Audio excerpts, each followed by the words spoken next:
You are now embarking on this journey with Group 4 of the Early Career Academics Program. And yeah, please note, keep your hands and feet inside all of the time. Strap on your safety belts because we are going for a ride. Okay. Before we begin, I want you to think back. I'm hoping all of you have somehow qualified, but think back to that day when you got, in some of our cases, your first degree. That feeling that you got. I don't want to trip when I'm walking over the stage. That was probably my main fear. But the world was never ending at that point. I had conquered my undergraduate degree. Nobody could stop me. I was like the Hulk of academics at that point. Just out of fourth year. And I mean, these strapping good looks go with the whole Hulk. And then I decided to embark on a career where the world once felt endless, with endless opportunities. I thought that I could start influencing people's lives, because mine was so great. I had everything. So obviously it meant that everybody that is coming into this, whatever you studied as an undergraduate degree, that everybody was given the same opportunities that I was given. So I went in academics. And that's where a reality hit me. Sometimes the path is not always the same. Sometimes we have to deal with certain obstacles. Let's not call them obstacles, let's call them challenges. But through every challenge, there should be an opportunity. And that is why we are here today. We are here to discuss these opportunities, to turn these challenges into something that we know is not going to change overnight. But that's not what being a hero is about. It's not running in, smashing, and leaving. It is about sowing a seed for a tree to grow. My name is Kurt Daniels. I'm a lecturer in the physiotherapy department. Strangely enough, I'm an ECAD at Wits. I've been here for the last year. And wow, a Witsy. A Witsy. My career started at Stellenbosch University. I was a Marty. My undergrad was done at UWC, the University of the World College.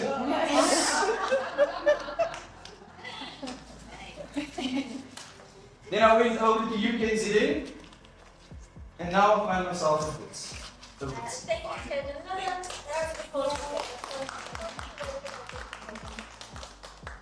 Thank you so much, and good morning, everyone. Thank you for inviting me to address you all. I think this is the second time I'm addressing this group of ECAD speakers.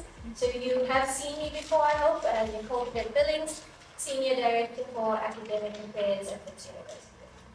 What I want to speak to you about this morning is nothing new.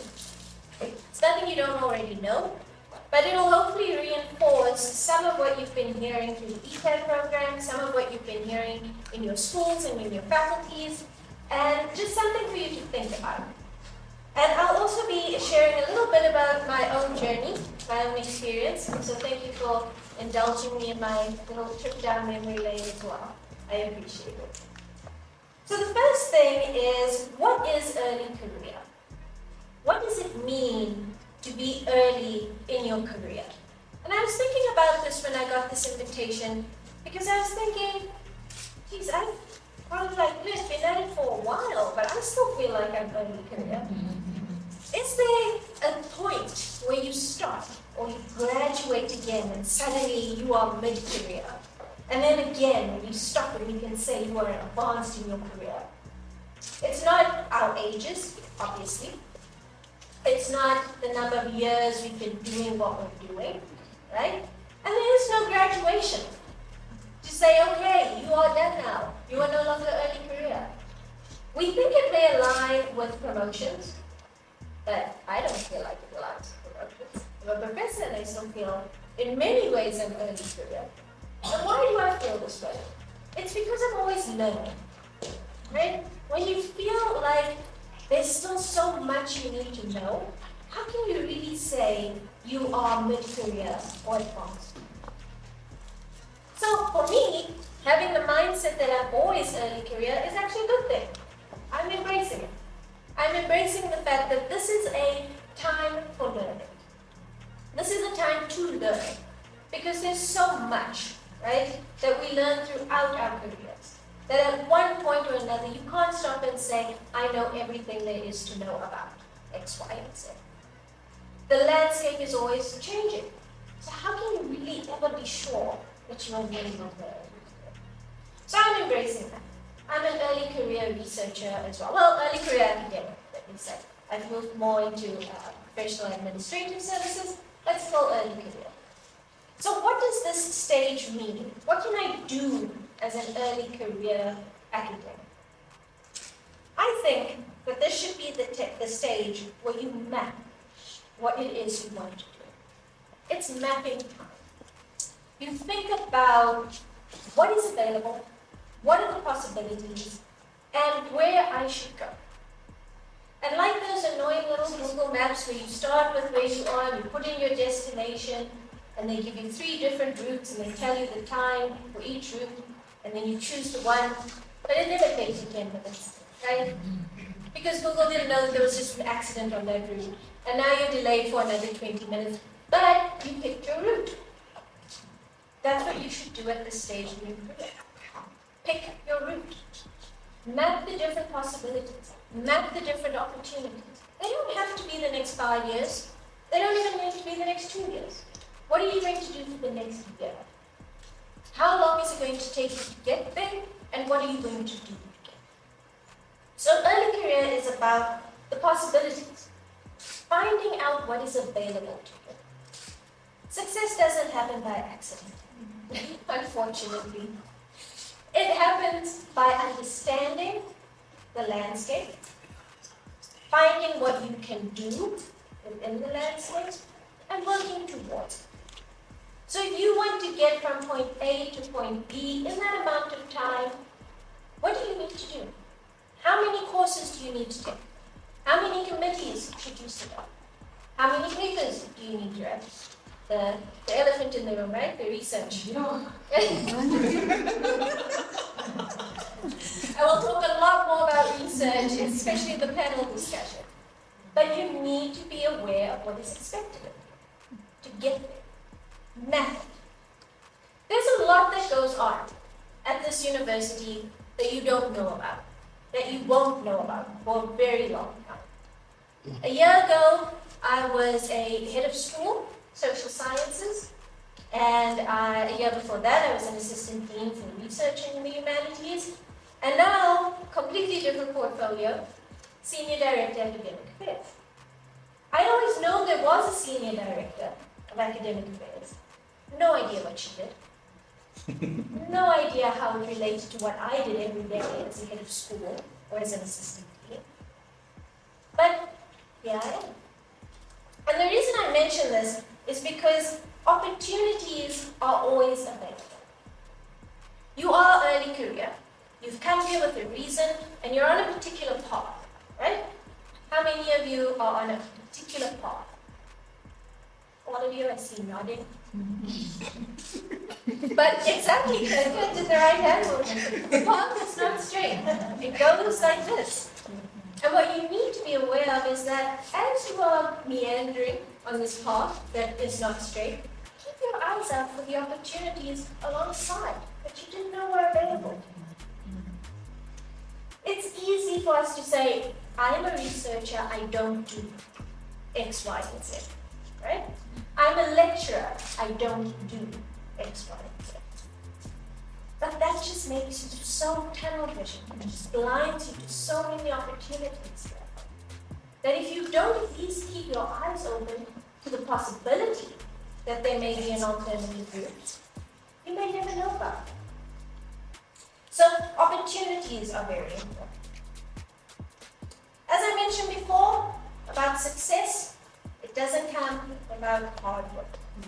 Right? It doesn't come without dedication. You know this. You've each succeeded in your own right. It gets harder to attain success as you move in the levels of that. It's even harder to define what success looks like. And for you as early careers, you should really think about, well, what will make me feel successful? Have a goal for yourself. Plan it around whatever you want. Your weaknesses, your strengths. When I was starting just after my PhD, I didn't have the strongest publication record, which I hope resonates in this room, and I wasn't the only one. But I agreed that once I got my first NRF rating, I would consider that a success. Then I thought, okay, research is going well. The trajectory is fine. Then I thought, once I am chair of a committee in my school, that's another point of success. Something else I want to achieve. And you set these for yourself. And then you break it down. So I thought, okay, NRF rating doesn't just happen because you submitted an application, right? You have to really think about what the rating entails. And smaller steps to build that into the rating. First, I had to join a committee before I could chair one. And then I had to think about, well, which committee? And believe it or not, I was in 3 committees in my school before I found the one that I wanted to chair. The one that resonated. The one that was going to help. So success does not just happen, and it doesn't happen quickly. With the NRF rating, with research, I applied for many, many grants. Most of them were unsuccessful. 1 or 2 of them were successful. And that was just the nature. You're not always going to be successful. Not every grant application you write is going to succeed, right? Not every award you put yourself up for you're going to get. But you have to keep trying. You have to keep writing. I'm sure Robin Dreenan has told you this about the grants and about research. You just have to keep going. Everyone gets rejected. Everyone succeeds. That's the other side. The only people who don't succeed are the people who stop. And sometimes the opportunities lie in just, throwing your ring in for something to do with the committee, helping to organize something, or helping to finalize something. Do not sit still. Always be doing something.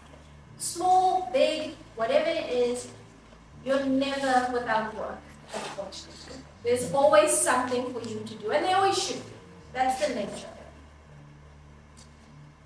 Make your community.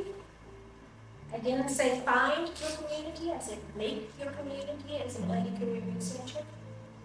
Surround yourself by the people who, like you, are not sitting still, who are attending the functions, who are attending the activities, who are throwing their hat in the ring and applying for grants, or applying or submitting their papers for research. Make that your community. The people around you will largely set the pace for the next 5-10 years. Surround yourself with slow people, you'll be slow.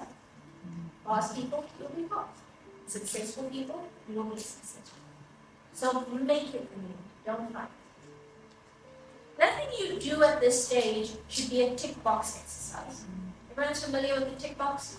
Oh, I did it, it's done, etc., etc. If I think back to my probation period, I thought of it as a tick box. I was very frustrated. Anyone else on probation that's very frustrated with this? that you have to do these things every year. Yes, it's frustrating. And so I really thought of it as, oh, let me just get it done. Let me just tick the box, right? And I regret doing that. Because probation should not be a tick box. If you are feeling frustrated, go back and look at your probation requirements. Have a discussion with your line manager and say, this is frustrating me because you're probably not learning it. You want the probation to be part of your lifelong learning. Therefore, your goals should be those that you want to do and possibly continue to do without it feeling like I just need to get this done so I can get off probation. No tick boxes. Nothing you do at this stage should get tick boxes. If it is the probation, have the discussion. If it is committee work, sometimes we have that meeting at 12 o'clock on Friday and we're like, oh, let me just go to the meeting. It'll be over in an hour and then I can go home. That's not a very good attitude to have. Be present. See what you can learn from it. Always be learning is my point. If you're going to do something, give it your all. Otherwise, don't do it. No matter how small it is. It's a lecture you're giving on a topic that you lectured on for the last 3 or 4 years. It bores you, right? Doesn't bore that student who's hearing it for the first time. Right? That library committee meeting where they're just going to talk about the budget and the books and how we need to do X, Y, and Z, that might be very boring to you. It's not boring to people in the library who are relying on your expertise to say, yes, we actually do need to invest more in this, or no, in my school we don't. Be present. Be there. And if you're not going to be there, don't show up. That's the long and the short of it. Make sure you make contact with your line managers. All too often as a head of school, I would sit and people would never contact me. And perhaps Helen can speak to this as well. Why don't you want to speak to your line managers? Why don't you want to speak to your head of school? The only time people come to your head of school is when there's a problem. And that should not be the case, right? You should be able to just say, can I have 30 minutes of your time to tell you how I'm doing? Can I have 30 minutes of your time just to update you on what I'm thinking about this course I just took, or this research that I'm working on, right? The people you work with need to also feel part of your community. They are invested. But a head of school can't reach out to every single person without them panicking and thinking, oh my gosh, why is my boss? Why did she want to see me? Something's wrong, I've done something wrong. So you reach out to them. When I was a senior lecturer, senior DVC, Rusana Osman was my dean, and I never reached out. I just sat in my office, and I just did my work, and I went to my lectures, and I kept very much to myself. Till one day, she just came barreling into my office, opened the door. Hello, are you Nicole? And I'm like, yes, I am. I've been hearing so much about you. Why haven't you emailed me for a coffee? And I was like, I didn't know I could. I didn't know I should. But then when I thought about it, I thought, yes, you should be emailing your head of school or your deans or your assistant deans, just so that they know who you are. So that it doesn't come as a surprise when you hear in a meeting so-and-so is doing great things. Contact people. Have constant communication. My final 2 comments to you is, yes, the workload here is intense. You are never doing only one thing. On any given day, you're doing between 5 or 6 different things, and that's just here at Wits. Never mind your personal lives and what you're doing outside of your role here. You're always busy. It's intense. My recommendation or suggestion to you, stay organized. Stay on top of the labs as much as you can. It's October, so we can't wake up now and get organized, right? You can. I don't suggest it though, but you can. But you can start thinking about next year. You can start thinking about, how do I do better? I really struggled publishing or writing 3 papers this year and teaching 2 courses. What can I do next year so that I can still publish 3 and write 2 courses? Stay organized. Stay present in your work and in what you're doing. and be patient with yourselves. I feel like everyone's always in a rush here. We're always rushing either to the next meeting, or to do the next thing, or to submit the next paper, or to get to the next lecture. And it's not always necessary, right? If we're organized, prioritized, and we're present, we get all things done, and we get them done well.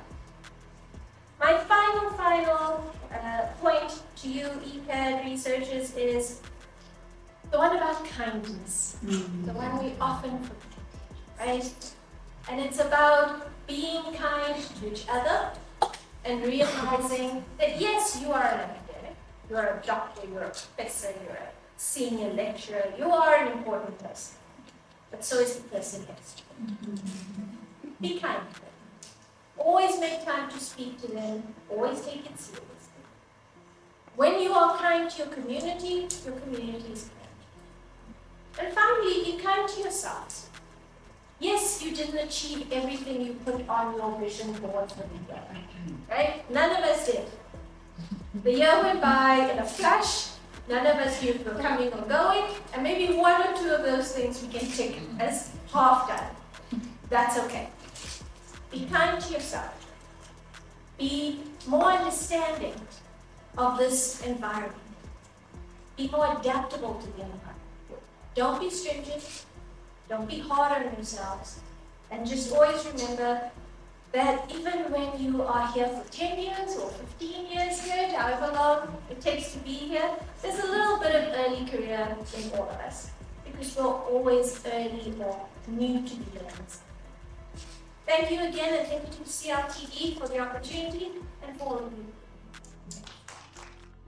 So the next part, the way that I am here, by the way, is the way I lecture. This is me lecturing to my students. This is not me putting on a show. Actually,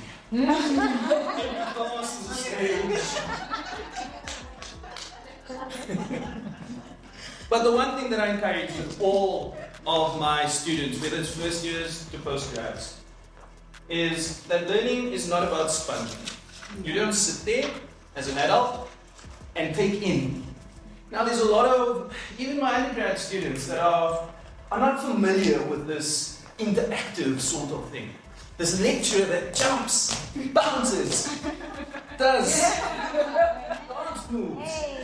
Why not? They're not used to it.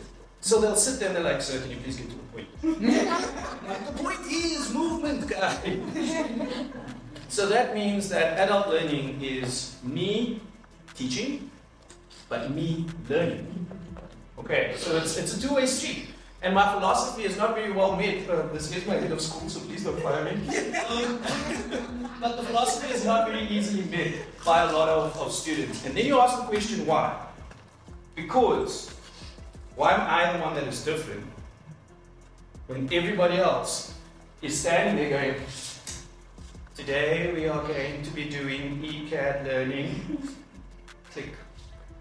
Please open up to the following textbooks. Who would you rather learn from? So, moving into the second part, I'm going to introduce my friend and colleague. The beauty of this is we actually really just meeting each other. So I'm saying my friend, my colleague, Dimple, to introduce the next stage, but I would love to encourage you guys to please, let's be interactive. Thank you. Thank you. All right, so welcome. So you were welcome to our little gathering. I would like to welcome you officially to Drama for Life, which is a division of the Wits School of Arts. We're a postgrad department, and we specialize in something, I don't know if you've heard it before, something called applied drama and theatre, and drama therapy, and dance and education, which is a new thing we've introduced us, yeah. And I specialize in applied drama and theatre. I lecture applied drama and theatre here, and basically this is what you're going to experience here today, right? You're going to see something, and I want to warn you, it has nothing to do with the theatrics, with the props and the costumes. It's got everything to do with stories, right? So we're going to share stories, and I'm going to invite you to have a conversation about the stories, right? And then maybe other things going forward. We'll see when we get there. All right. I'd like to welcome our cast onto the stage. Can you please clap hands for them?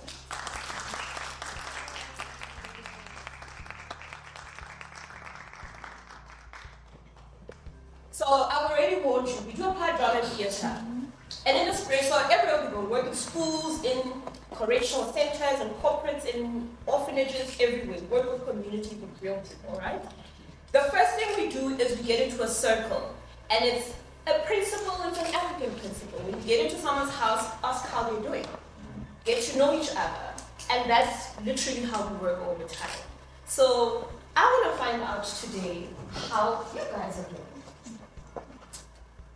My name is Jack, and I'm excited. My name is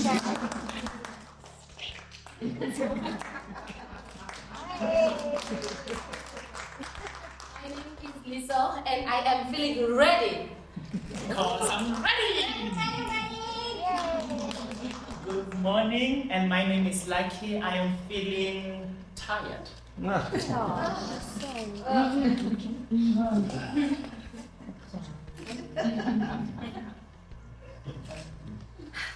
Hi everyone, my name is Khosekho, and I'm feeling joyful.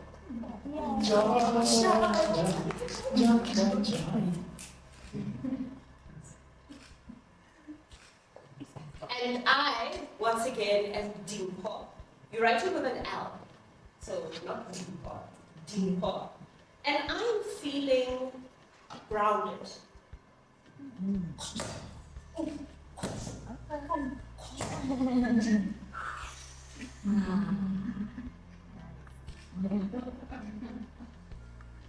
Thank you. So I'd like to turn it over to you. Okay? And I want to ask you to introduce yourself. I'm going to go one at a time. We won't go through everyone, so we'll just pick. And I'm also that person where you don't volunteer, I'm going to pick. So I'm going to ask you to just say your name. Tell us which school you come from, which department you come from, and tell us in one word how you're feeling. Is that clear, everyone? Who would like to go first?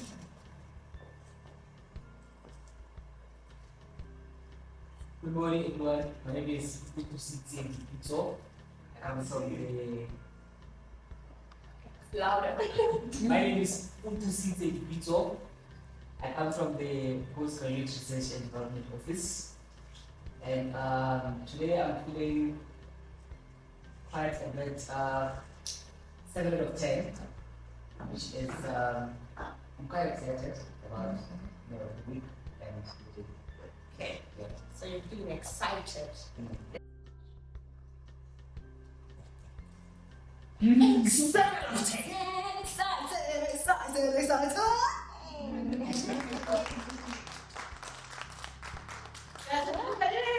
Something like that? Yeah. Okay. We're like 2 out of 10, that's okay. Everyone, I'm Andri Skunen. I'm from the School of Education, and today I'm feeling grateful. Thank you. Thank you. I'm grateful. I'm grateful. I'm grateful. Banyak thank you. Something like that? Okay, we have another hand here. Good morning, everyone. I'm also from School of Education. My name is Valky Branja from Mathematics Education. I'm feeling present. You're feeling present. Present. Present. Check. Present. I am here. Yeah. You're thinking of someone who's in a position to challenge past dominant perceptions of what an academic used to be. We are in that position. We have that power to change. So we can use our power for good. Yeah, okay. All right. Okay. Let's watch a little bit more. We have the power to change old narratives around academia.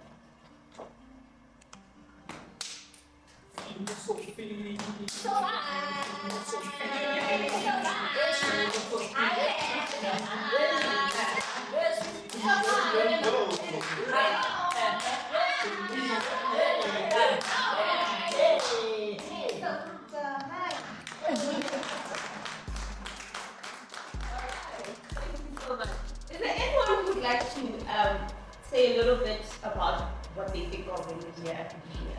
Or we all good? Yes, let's just get one more. What I think when I hear academia is you will never stop learning. You never stop learning. You continue to learn. You will never stop learning. Sometimes you feel you're alive, but it must be another start. I mean, the starting point of another new thing. You want to be updated, you keep learning. Yeah. Never stop. Never stop learning. Just I just arrived. I just arrived. No. Okay. Just arrived. No. Not there. I'm really, really, really grateful for your prayers, Mama. Yes. Oh yeah. I'm actually starting a new job today. At Wits. Oh, Mama. Yeah. Okay.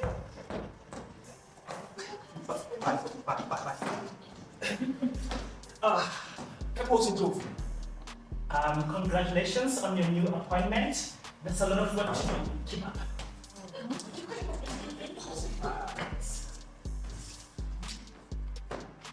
Academic CV, annual probation report, teaching philosophy. Oh, with your teaching, your teaching philosophies, Chief. Yes. Teachers evaluations, peers evaluations. Publish.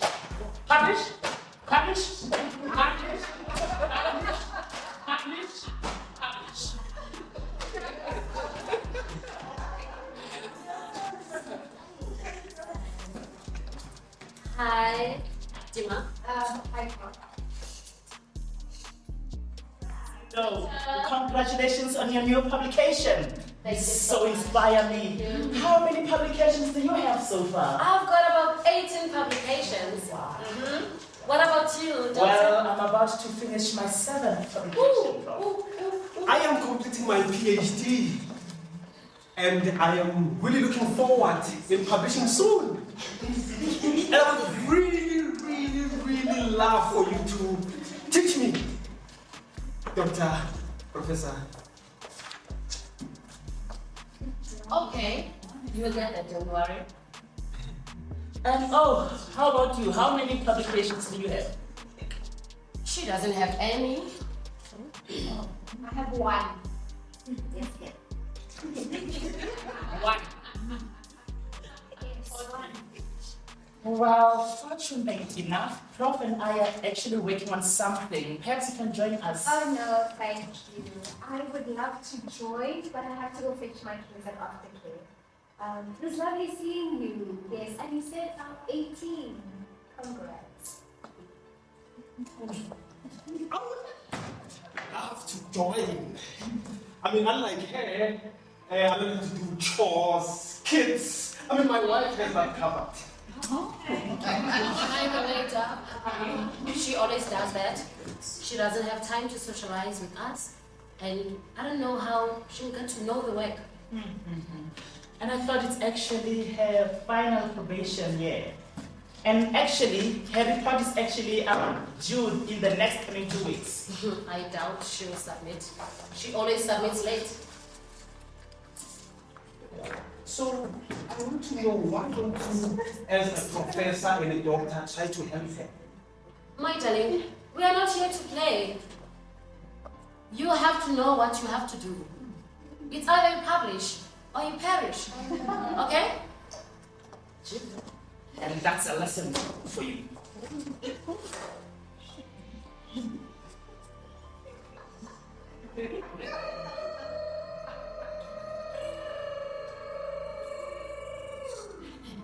Oh, hi, Principal. I'm so sorry I'm late. My car broke down and I had to use public transport. So sorry, this is the last time I'll be late. Good afternoon, ma'am. Please, after. I also was supposed to be home 45 minutes ago. I do understand. Please, sorry, and like I said, this is the last time. Well, that's what you said last time. Principal, I am just really overwhelmed at work, okay? I have to lecture, I have to mark. I'm also part of this teaching committee and I supervise master students. On top of that, I have to publish and produce research. Please. I hear you, ma'am. I completely hear you. But previously, you did not attend a meeting. And at that meeting, we were actually discussing the student conduct. To our surprise as a school, your children are misbehaving. Like earlier on, they physically attacked one of my teachers. Physically attacked? Physically attacked the teacher. I mean, surely there's an explanation. I've taught them so well. Physically attacked. You taught them so well at home, but when they arrive here, actually, let me call them. Jared, Lisa, come here. Yeah, listen, it's you. Yeah. Keep quiet. Please, I think I can just reprimand them and they children for crying out loud. Please, principal. Ma'am, they children, yes. But if you were attending the meetings, this wouldn't have happened. And as a school, we have actually decided to suspend your children. Suspend? No, keep quiet! Please. I think suspension is a bit too harsh. Okay? They're children and I work a full-time job. Ma'am, unfortunately, the school governing body and myself have taken I'm the putting your decision. dad. Hey, this is so unacceptable, guys.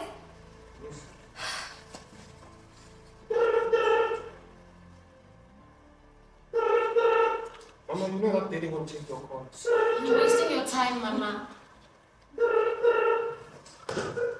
Okay, let's go. Let's go. Ding, ding, ding, ding, ding, ding, ding, ding.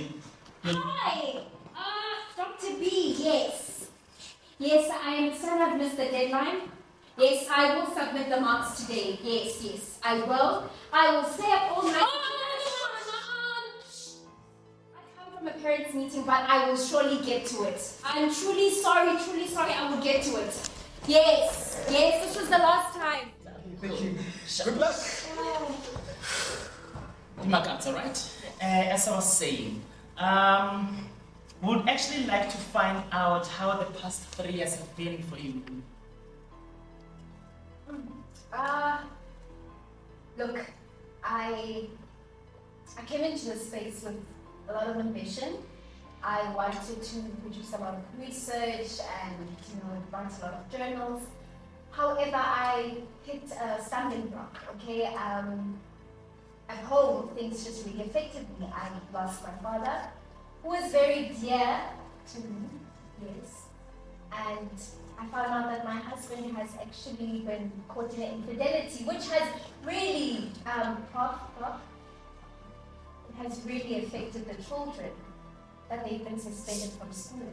Okay, so I've really been trying to juggle work and home life and trying to save my marriage, but it's just been really overwhelming. Dima, it seems like you are going through a lot. Yes.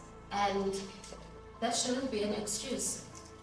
We all have our personal lives, but we make sure that everything works. So I don't think you're fit for this. Do you have anything to say, Doctor? Yes, thank you so much, Prof.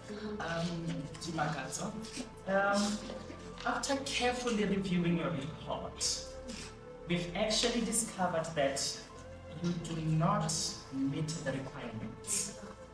And unfortunately, would have to let you go. It was lovely to have you here. Listen, I know I haven't been the best, but like I said, it's been quite overwhelming and precisely I need this job. Thank you, Dima. We understand that, but I think you need to go home. You're going through a lot. Take care of yourself. Take care of the kids. They need you. Thank you, Dima.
All right. Can we clap hands for them once more?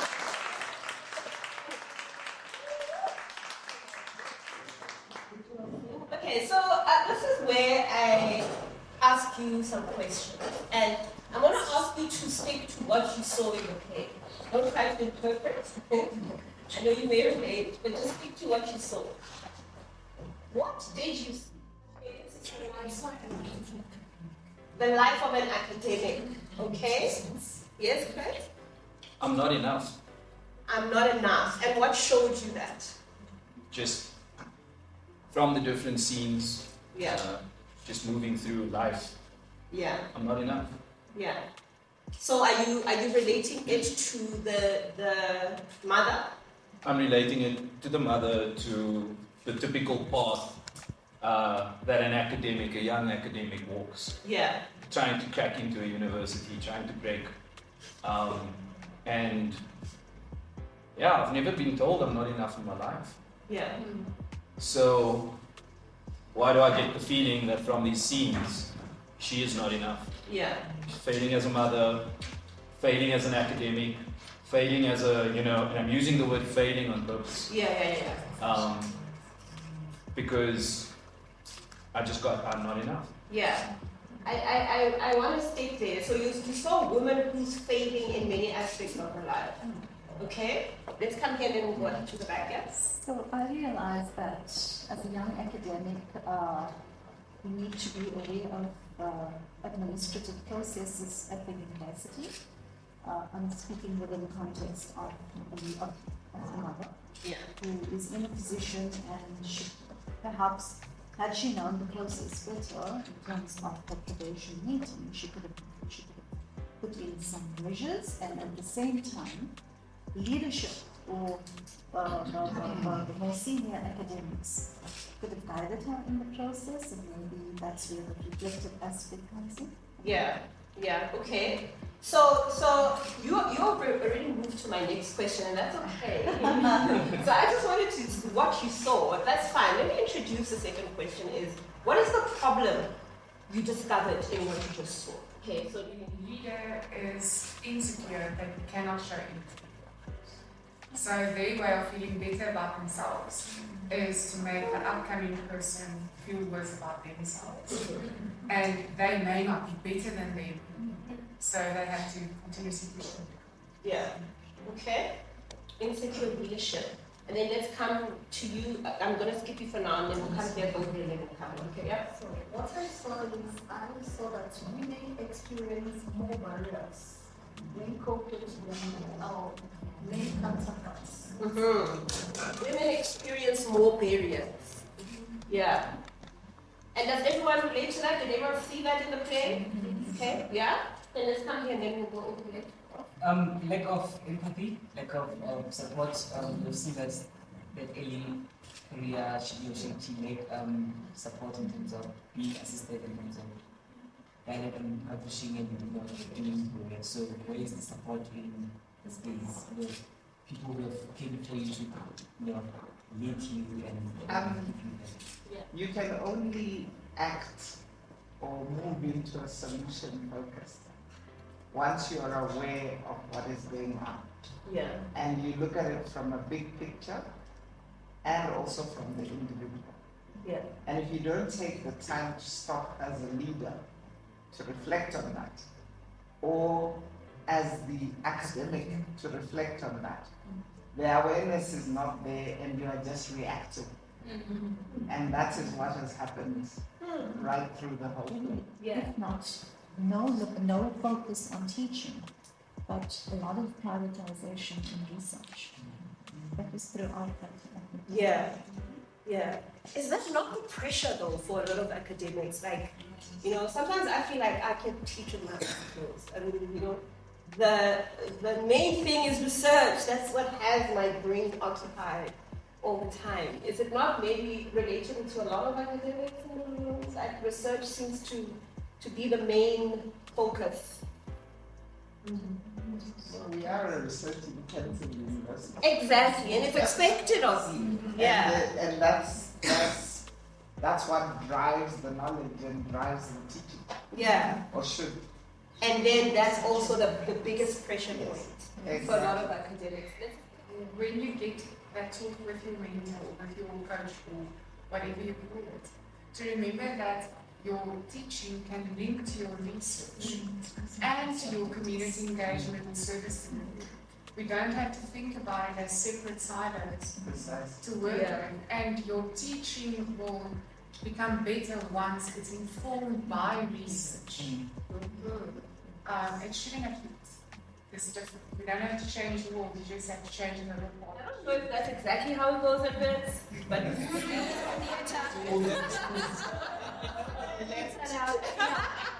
We have no staff. I don't even sit in the thing because I know my hips sat in mine. I don't even get to see it. But you know, like, this is theater. It's entertainer. But she ended up losing her job, and that's sort of the worst case scenario for any academic, right? Where do you think in this play the issue began that led to her being out? Would you be willing to come here and test it out for yourself? Yeah. Would you be willing? Okay, let's go back to the part in the staff room where, or you know what? Let's just take it from the beginning, and then I'm going to pause you when we get to that point she spoke about. Okay? Okay, Adele, let's start from the beginning. Yes. Oh, actually, I'm starting a new job today. At Wits. Mama. Yes.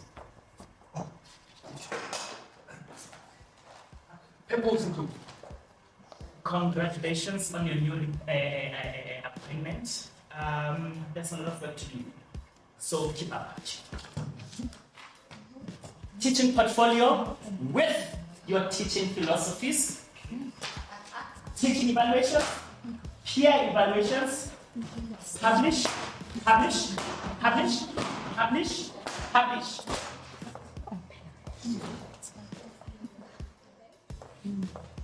So if I just take off the thing for a second, I'm just going to put it over the shoulder. Okay. All right. I'm glad to thank you. How are you? Okay. I'm okay, but do you have a moment for me to talk to you? I'm wishing something better than yeah. Okay, or would you like me to schedule a meeting with you? That's nice. Okay, Wits. Hi, sorry to disturb. Hi, Professor Sindo. Congratulations on your publication. Thank you. I'm so inspired. How many publications do you have so far? I've got about 18 publications. What about you, Doctor? Well, I'm about to publish my 7th one. I am completing my PhD. Wow. Yes. And I'm looking forward in publishing soon. Yeah. Just take it easy. Remember that you have a life outside the university. Yes. I'm looking forward for Prof and Doctor here to, mentor me, teach me to learn from you, Professor. Just remember, I'm sure you're filling in your probation forms now. Yes. Just remember to have the open conversation about that. You're both new here. And I'm like, she's talking about life outside work. How many publications do you have? Currently, Doctor, I have one, and I know that might sound disappointing. That's why I asked Prof if I can meet her. We'd just like to discuss some challenges with her. The discussion can happen over our... Actually, when we busy, because Professor and I... That offer worked. I think so. Yes, do you think it worked yet? I think it forced a change in perspective. Okay. Do you think there was a change in perspective? Whether it worked or not, that is a different question. But I did think that it forced a change of perspective. Was there a change in perspective? No. No. So could we say it didn't work as well as she thought it would? What else could work? Okay. Yeah.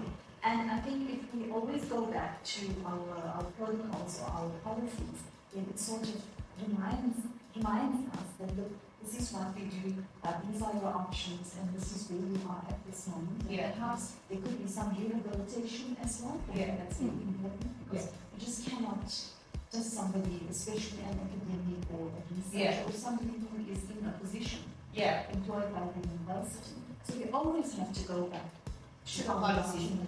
At which point do you think an opportunity may have come up for that? For the line managers to bring her back to the policies? At which point? She should bring the line managers. Who should? She should remind them of it. Yes. Can you come show us? Oh.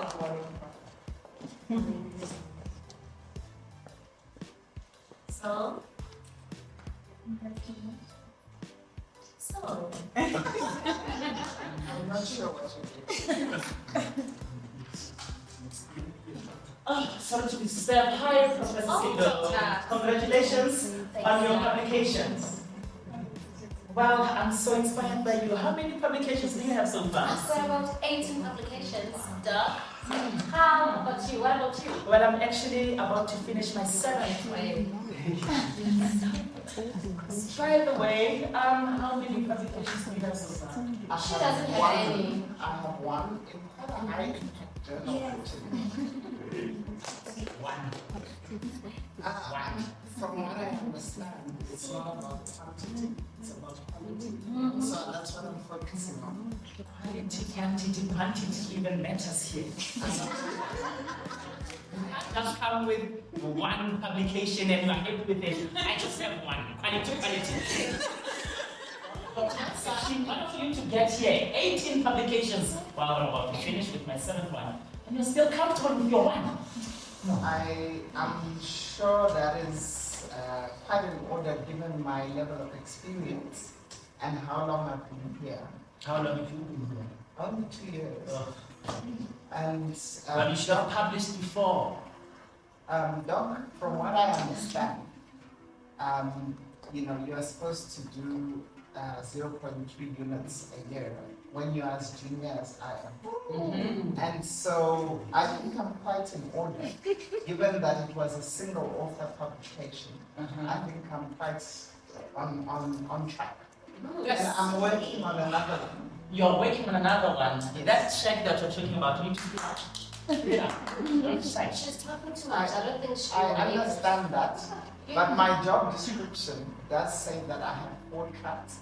I have teaching and learning, academic citizenship, research, and then admin And publication. Publication is part of my research. Okay. And I just want to point out that my teaching Well, you need to publish. my teaching And we are hearing.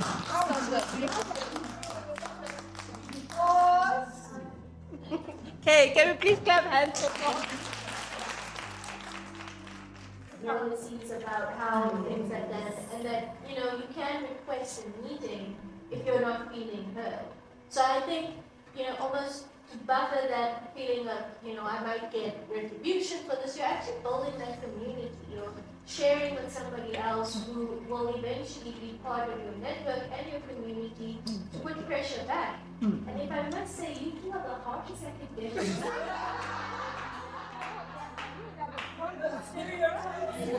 that not the perception that a lot of us have? I'm going to come to you, Prof. I'm going to go to the back there. I'm going to come to you, then we're going to go to Shami there. Thank you very much. I just want to add something. We are still going back to this socializing. Even though we are not, we are not able to see the parts, the family units. So I just think something that I realized just on present is when we are in town, we are overwhelmed, we often forget that we need to tap into our network outside academia, our family units. We often think like we can do it. Meanwhile, there are some things we can get some people, family and friends to do for us so that we don't feel overwhelmed. We need to make time for families. We need to make time for friends. I really like that suggestion. So you're saying perhaps instead of running to her children, maybe someone else can do that? Yes. And then I feel like we should try that out. Don't you think that will be the one last try, one last round of acting? Okay, but before you get up, I just want to hear these last 2 comments and then we're going to finish off with you, okay? So I actually think that the agency lies with the individual. And one thing that I learned about Wits, which is very different from a lot of organizations that I've worked with, is that it's a very liberal university. And that, I mean, Kurt, as he said in 2017, I'm coming to work for you. And one of the reasons is that Wits allows your agency, and we must never forget that. There are not many organizations that are as liberal as Wits. And it's about the individual understanding the culture of the university and, weaving into it. And I think that's where a lot of academics, they come in, they listen to the noises around them, but they don't study their own agency and understand. I mean, I'm a head of school. I have an open door policy, even though I have a bulldog for a secretary who protects my time. But if you write me an email and say, Prof, I need to talk to you about something, I'll give you time either before 8 or after 4, where there is no disturbance. And I'll say, come and see me, let me hear what it's about. And people will say, and that's the wisdom of leadership, is do you bulldoze back to professor and doctor who are so hard, or do you use the system to help that individual to sort out their own agency? And I think that's where the crux of how people become successful is. And one of the studies I did with the masters that I did was to look at what is happening in the PhD space. And it's sink or swim. And that's what came out. That's what the participants said. We feel like we're thrown in the deep end and we are told swim. And it's very simple, small things that we should put in place in order to allow the person to learn how to swim. I'll stop there. You are trying to use the system, but the system is going to revert you right back to where you started. So, for example, perhaps your direct line manager is not doing something about, something you reported, and the next, and then you try to go to the next person, perhaps the head of school. The head of school is going to call a meeting with the head of department without you to try and understand what happened. And by the time they come out of that meeting, it's already over for you. And then you're a problem, you're reporting your seniors, there's so many scenarios that I've been privy to where that does not work. My question to those who've been in this space for longer is, what do you do in the instance where you're making use of your agency, you're trying to build those networks, you're trying to tap into those who've been into the system, but it just seems like either they don't have the time or they're not necessarily interested in your particular area, so they just, you try and collaborate with someone and research, hey, I've got this paper, I'm trying to publish for my PhD, or I'm trying to work on this project, would you be interested in working with me?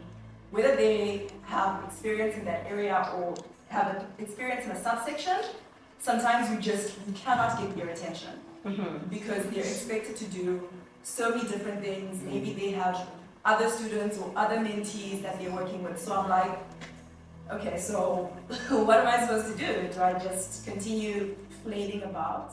And already within postdoctoral platforms where it's the entire South Africa, you will get your foreign nationals saying, guys, it's tough. I've been postdocing for the past 5 years because no one's gonna give me a permanent position. So it's not as stable as, just move institutions. I saw was publish, and then a series of questions and interactions about nobody will publish with me. That doesn't tie up together, because if there is so much pressure on us to publish, then if you get an offer, why don't you work with me? People jump to it. That PhD student is determined to get going. Let's use his enthusiasm. So I agree, agency. Yes, you're going to get lots of no's, but no's are not no forever, just no for that opportunity. Yeah. I know it takes energy, I know it takes drive and whatnot, but the people that make it are the people that have that energy. So take heart, it is possible. Sometimes in publishing, we also need to look at what the institution has to offer in terms of resources. We also need to look at what are our peers doing and how we can support each other in publishing together. When I did my PhD, we had a PhD publication group, which were 4 of us that were publishing together, because this was the resource that was available to us. It was each other. And it was the institutional resources through the ECAD program, etc., etc. So that type of thinking also needs to change. You don't always just get help from above.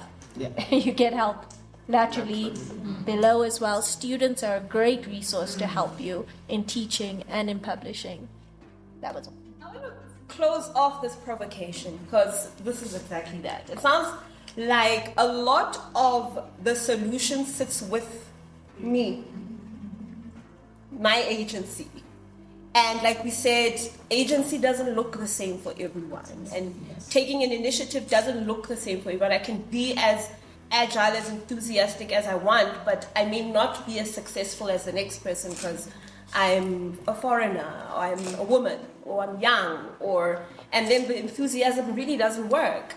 My question is, what resources are there for me when I get to those stumbling blocks, when I get to those closed doors, when I get to those red tapes? What does the university provide for me? What are the channels? What help is there? Where do I get it? Is it still my agency to find it? All of that. That's the thought that I would like to invite to everyone to think about as we ponder, as we go for tea and whatever, and go to the next session, and then hopefully we'll get to unpack it a little bit more in the panel discussion. But for now, this is it for the play. Can you please clap hands?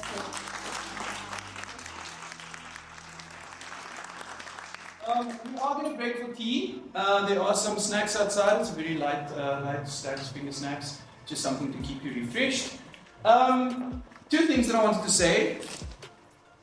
Legacy. This is something that goes hand in hand with being an academic. It's like I'm building my legacy. And then somebody once told me that a legacy is never built while you're alive. A legacy is a series of actions that you unknowingly put in place. And people remember afterwards. That is your legacy. Your legacy is every decision that you make every day. A legacy is not something you build. I don't go to a legacy workshop. How to build your legacy. Yeah. Featuring We are not interested in that. We are interested in making those everyday decisions. Sure. Those committing to. Prof. Meyerswa told me today, she said, Kurt, if I don't commit to one thing, and I commit to everything, then I can't do one thing properly. And the point is to commit. And eventually you're going to look back and you're going to say, wow, that's my legacy. Because that is what the legacy is. So yeah, I just wanted to leave that thought with you guys as we break for tea. When we do come back, it will be a panel discussion.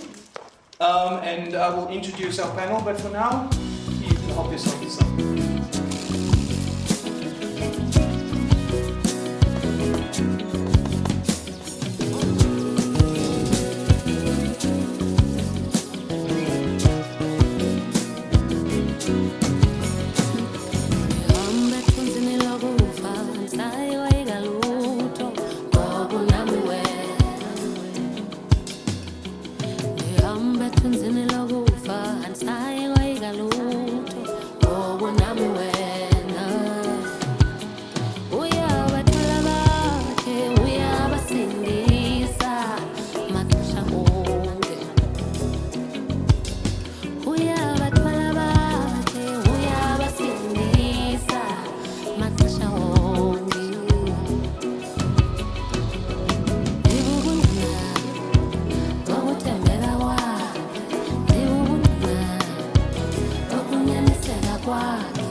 I just want to say thank you to everybody, every participant, every comment that has been made.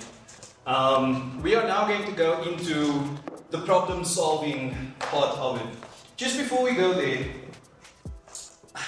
I want to be slightly controversial. At the end of the day, if we're not challenging theories, if we are not, putting things out there, how can we expect any change? A good professor once told me, sometimes it is more important to ask the question than to have the answer. Because if you stop asking questions, it means you know everything and you are comfortable. So not every question needs an answer. So, story time. How did I land up as an early career academic at Wits? 8 years. 8 years at Stellenbosch. We look at the play, we look at a whole lot of things, and for each and every one of us, and each and every journey that we have, or path we have walked, journey we have traveled, something of that play stood out to us, and it was different. For me, not good enough. That's it. That's the stamp. But why do I have that stamp? Why do I think about that? 8 years. Not one publication. Trying to finish my master's degree, which should have been done in 2 years max. How has that changed? Or not how has that changed? I decided to pursue my master's at what was then known as a previously white Afrikaans university. And these words now have power. I did my undergrad at a previously black university. And we keep putting these words out there, previously. Okay, so what is Wits? What is UKZM? What is UCT? What is Stellenbosch? They are all institutions of higher education. Yet, yes, we do understand that there are certain things about government that the university as an institution needs to look at, uphold. But then we as academics use words like transformation. What does that actually mean? Is transformation a statistic? Is transformation a skin color? Is transformation a journey of ego?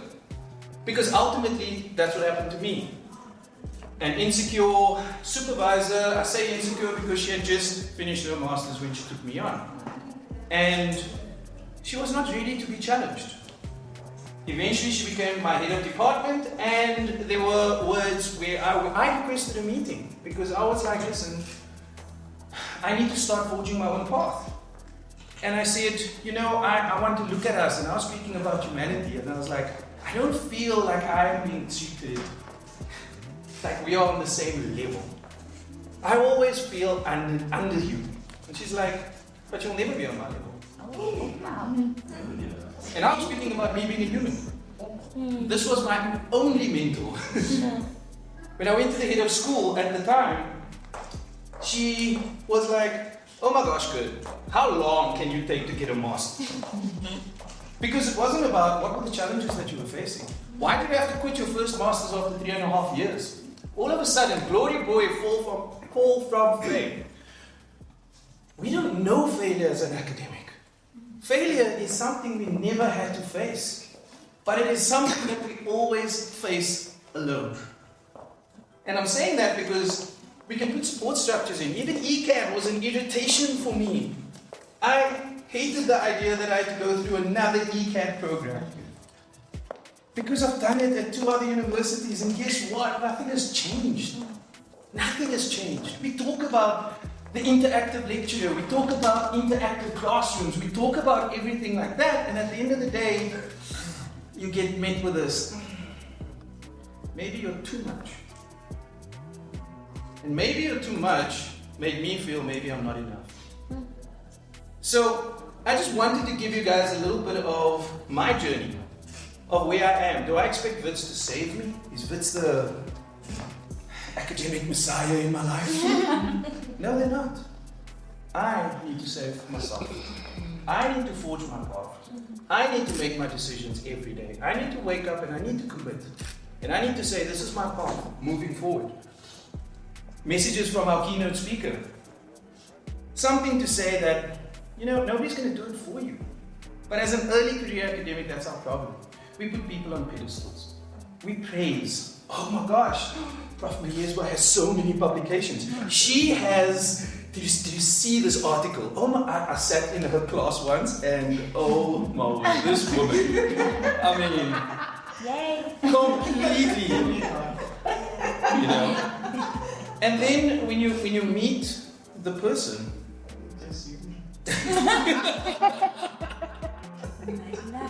no, when you meet the person, it's very, sometimes there's a mixed bag of emotions, right? This, in my case, this head of school, head of department at the time that I met her, of the physio department, she was humble. She was inviting. We asked about an open door policy. I've always had an open door policy. You know what people told me? No. Put a board up on your door and tell students when and they can come. Is that structured? Yes, it is. But if a student contacts me and says, "Sir, I really need to speak with you," I will make that time, whether it's within those hours or not within those hours. That is what I got from not this professor, but this person. It's not about micromanaging. It's not about, all of those things. It was just access to opportunity. And I said that in my interview with Wits. What do we consider transformation? And I said, access to opportunity. This is what I want to work for. That everybody has the same access to opportunities.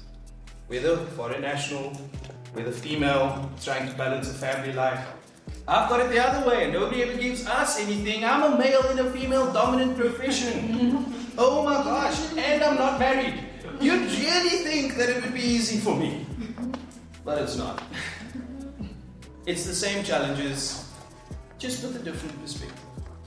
So with that, guys, I kind of want to introduce our panel. I need to actually get this out here so that I don't make mistakes.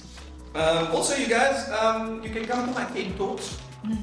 It's going to be all around the university. I'm now looking at drama. I'm looking at marketing and publications. That's if my head of school decides that she's going to fire me because lovely woman, did I tell you how lovely she is? And on that, Prof, if you don't mind taking a seat, Prof. Mayeswa, she will be our first panelist. We've got Dr. Robin Drennen with a D. And then we've got Prof. David Billing once again. Come on. And then our representative from ECAD, Shamisu. And that is how we're going to start. So, I guess my first question to the panel would be, publish or perish? That is the question. Maybe you guys can start off by giving me your views on the publish or perish principle. That has been, I can say it now, I've worked at these 3 universities, it's everywhere. So maybe we can start off just with that and just get that out of the way. Oh my God. I'm just looking directly at me. Yeah, so, this is something you hear even as a kid, right? Publish or perish, publish or perish. And it's scary. It's a frightening way to look at the work that you love to do. In other words, you either have to publish the work that you love doing, or it's not going to mean anything. So it adds a lot of pressure. And as Kurt's saying, it's not just Kurt, it's everywhere. There's this pressure to publish. And then when you do publish, are you publishing in the right journals? Are they high impact enough? And then comes citations. Are you being cited enough? And are you being cited by the right people? And it can be this ever-ending just cycle of pressure that I don't, and I say this and I know many of you won't believe it, but I don't think you have to give in to the pressure. I really don't. In my keynote this morning, I spoke about being organized, and I spoke about research, and I spoke about opportunities, right? And within Publish or Perish, being organized is one important way to publish. Opportunities is another way. As a head of school and as a researcher, previous life last year, I saw a lot of missed opportunities among early career researchers. People who had just joined the school. And I would ask them, well, why aren't you publishing your PhD? Or from your PhD? Or from all the data that you have for your PhD? They were like, I didn't know I could. I didn't know I should. So there's missed opportunities, right? My tip, if I may, to everyone about publish or perish, is just stay organized. A long time ago in one of these ECAD forums, I was given some advice that I held for many, many years.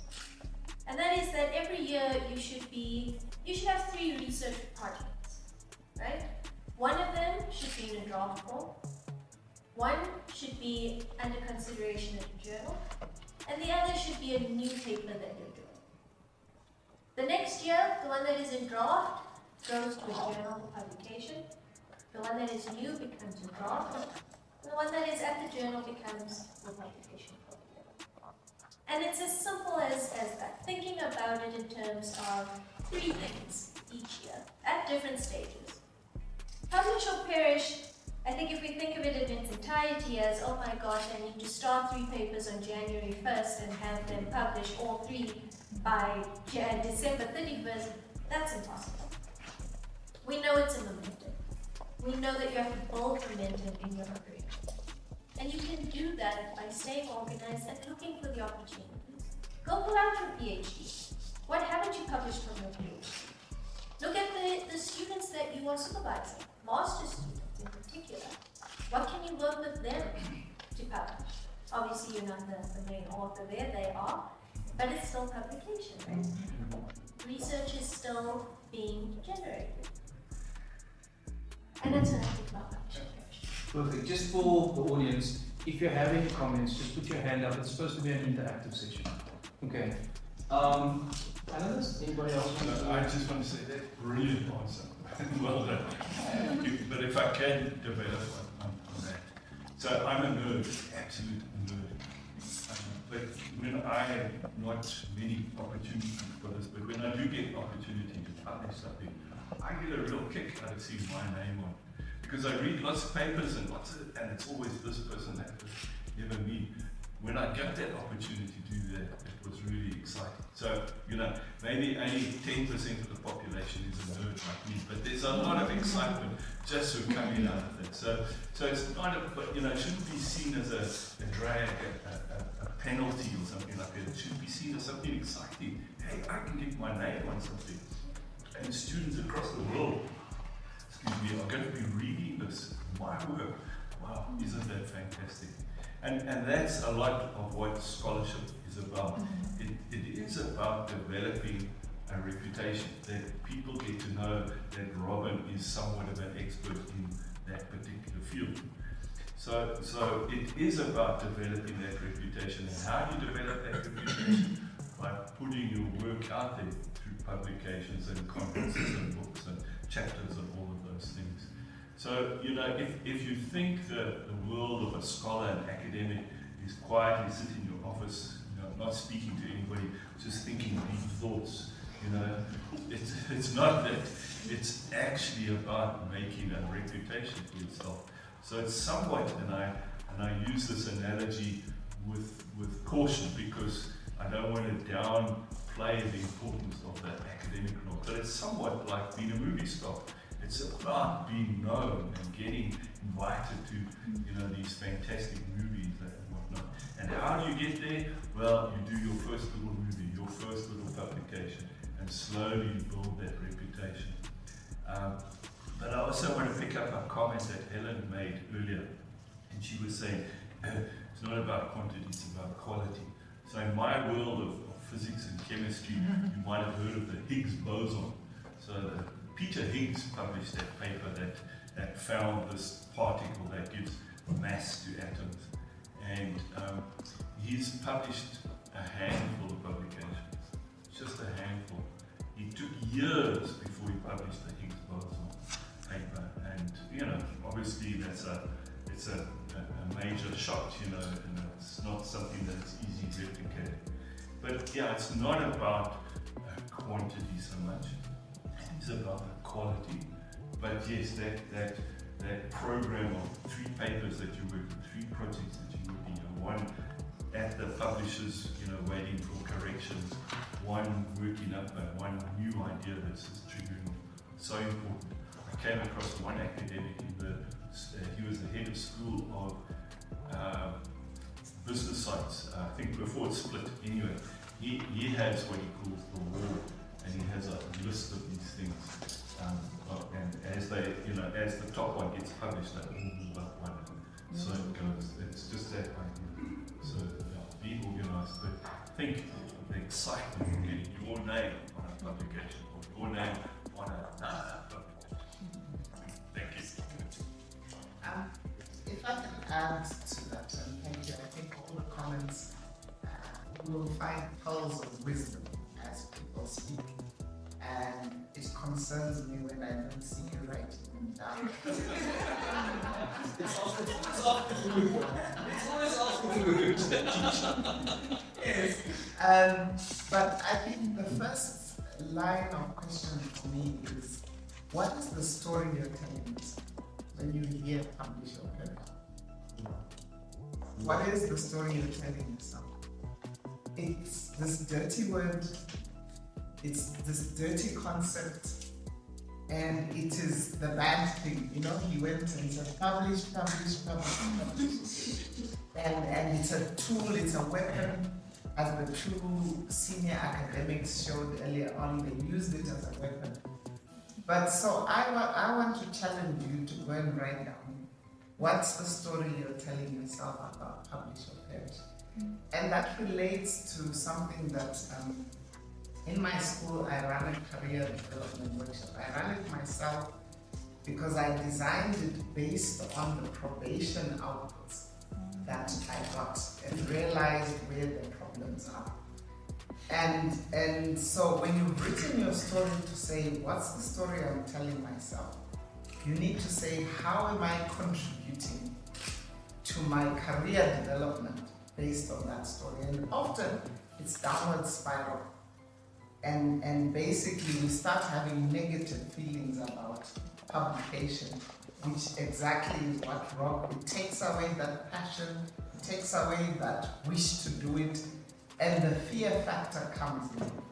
And so to me, there's no elevator to success. And the reason why I underscore that is it's a step-by-step process. If you want to publish, you must know yourself, first of all. Who am I? What do I want to do? Where am I going? And I'm always shocked that I'll meet somebody who's been in academia for as long as they've been, and it can be from 0 to 10 years, and they actually don't have a plan. And I'm a left brain, so plans are important, part of being organized. So they don't have a plan, and it doesn't mean you set your plan in stone. Your plan can change. I mean, AI has come out, whatever, all sorts of things. So your plan will change. So once you're clear in your mind, what is the story I'm telling myself about publish or perish? You go to the next step and you say, where am I in the publication milieu? And I call it a milieu because it's about our skills. It's about our ability to innovate. It's about our ability to recognize creativity. It's about our ability to say, let's take, what was her name, the lady who was being persecuted by the Demand's situation. She did one publication. It means there's potential there. But it means there are other factors. That's the milieu of publication that are there. The one that I want to share with you that I have found with people, in fact, 2. Procrastination, and the second one is the inability to write. And you need, and I always say to people, give me the opportunity to critique your work. And that was something I learned. I'm not a first language English speaker. I'm Shona by descent. And therefore I learned English like everybody else. So I have habits that come from my linguistic brain that influence the way I write. And I think that is true for most people. And so they write and it's badly. You know, the one thing my students will hear from me is, please don't start a sentence with this one, you know, because it's habitual. So first get to know what are my skills at writing and correct them. And practice and be clear about how you are going to improve your writing so that your confidence can build, right? And there are so many other areas. Innovation can happen in 3 ways. It can be light bulb, it can be blue skies, or it can be incremental. And the incremental is where we all lie. Most of the time you read, you do a little bit of research, it uncovers something else and so on and so on. Not unless you're Einstein or the guy that you talked about, and then who just hits that one, like finding the Cullinan diamond, right? So accept that. You are not going to be Shabir Mahdi, who's going to do vaccinology to the level that he did. But in your area, whatever your area is, you've got to ask the questions incrementally. And therefore, for me, publish or perish is about development. And it's about development of the individual and development of the area of discipline that you are working in. And that's what I have used that thinking to support the junior staff in my own school. When I was a head of department, as a peer, and there are many, many tools that we have used. One of them being communities of practice, one of them being mentorship, which I see is one of the questions we'll tackle. But I'll stop there. I think that's what I think. I think it's about the story you're telling yourself. For audio-visual people, we are recording these pearls of wisdom, right? I'm just making sure, because I need to go and play it back. Shamisa, do you have any comments? Any comments from the crowd? Get your thoughts prepped. So I will comment and then pose a question back to our esteemed panel. So I love learning, I love research, I love understanding how things work. So if you get me talking about things that I'm not researching, as Dr. Brennan said, I'm getting excited. You will not get me quiet. The pressure for me when it comes to publishing has been being in a space where I'm lecturing, but what I'm lecturing is not related to what I want to research. So my question to you then would be, how can we create better structures where we can bridge that gap? Because if you're coming in as an early career academic, you don't necessarily get to choose the module that you're teaching. It's one of those, oh, you're at the bottom ladder, well, no one wants to take this course, so here you go, So how do we bridge that gap so that I get to the place where I can share what excites me a lot faster? But again, 12 years ago said there's no elevator, so I don't know if there's an answer to that question.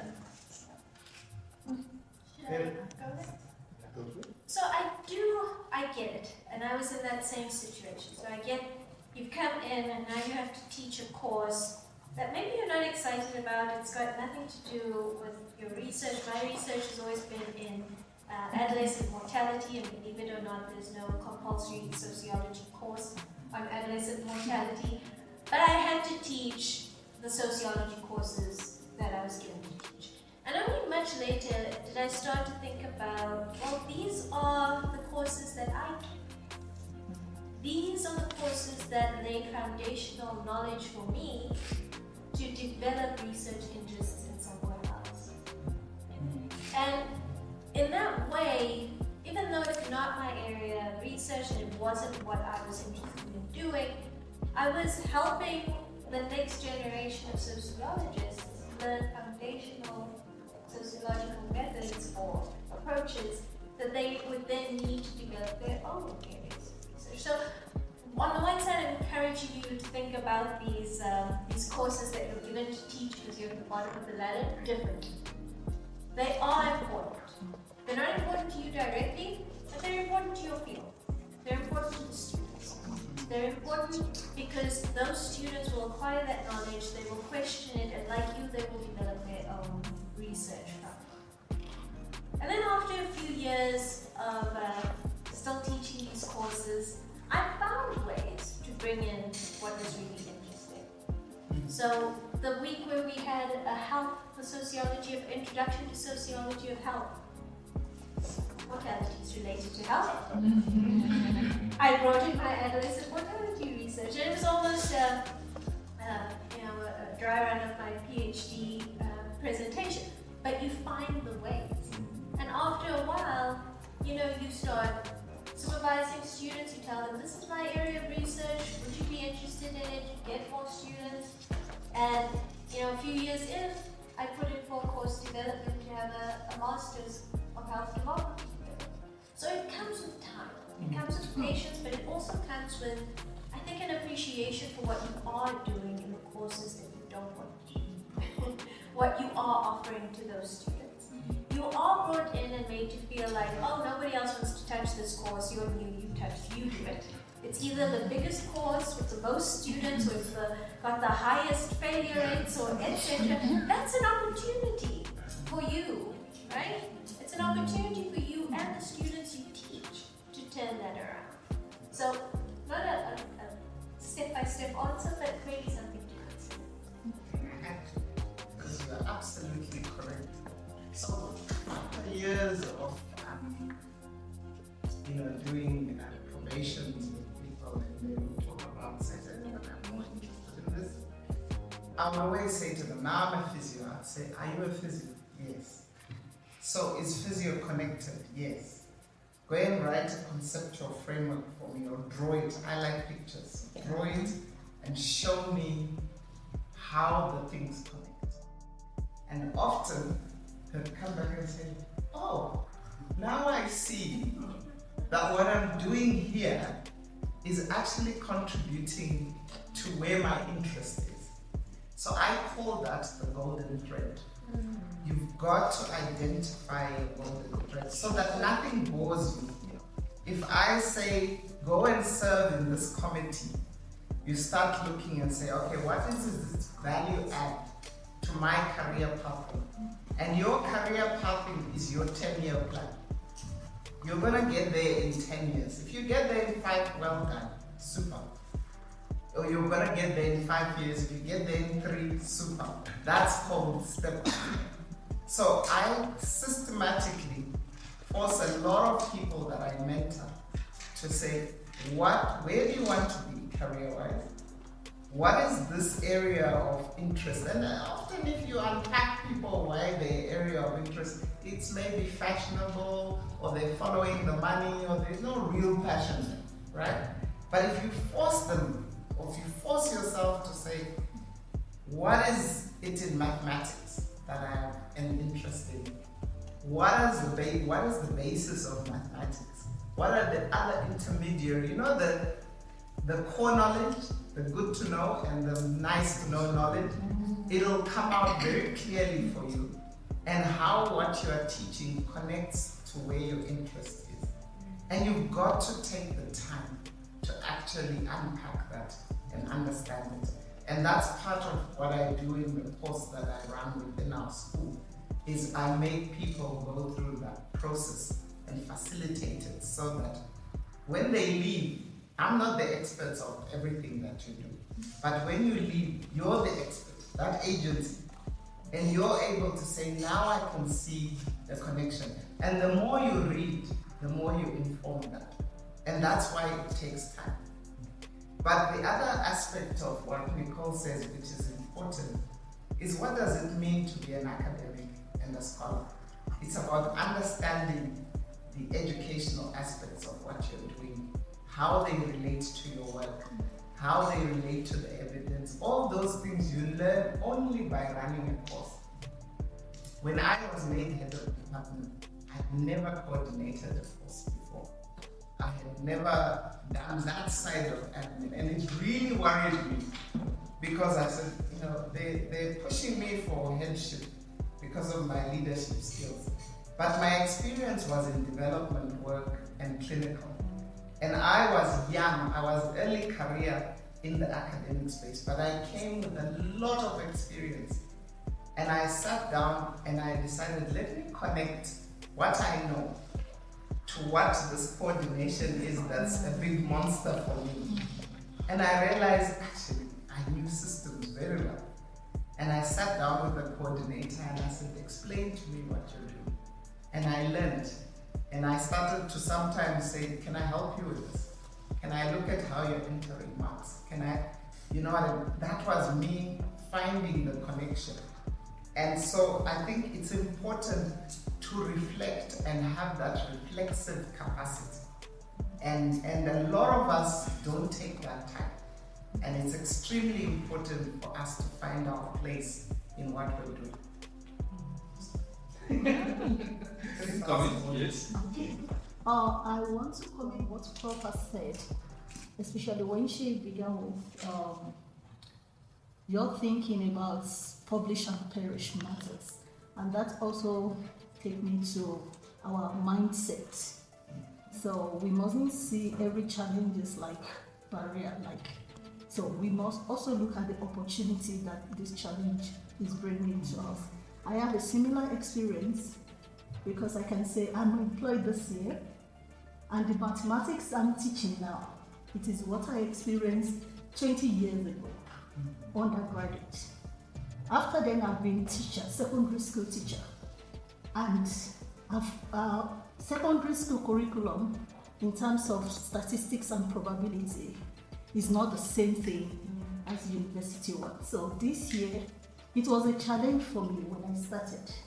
But now I looked at it, for somebody like me who has been doing qualitative work for my postgrad, now going back into mathematics, statistics and probability.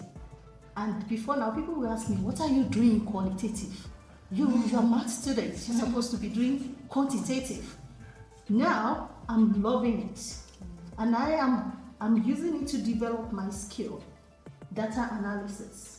So I am looking forward to say, with my knowledge now that's revisiting those things and learning together with my students, I can say my next research will be focusing on quantitative, because I now see there are a lot of things which I've learned. I even thought I knew statistics.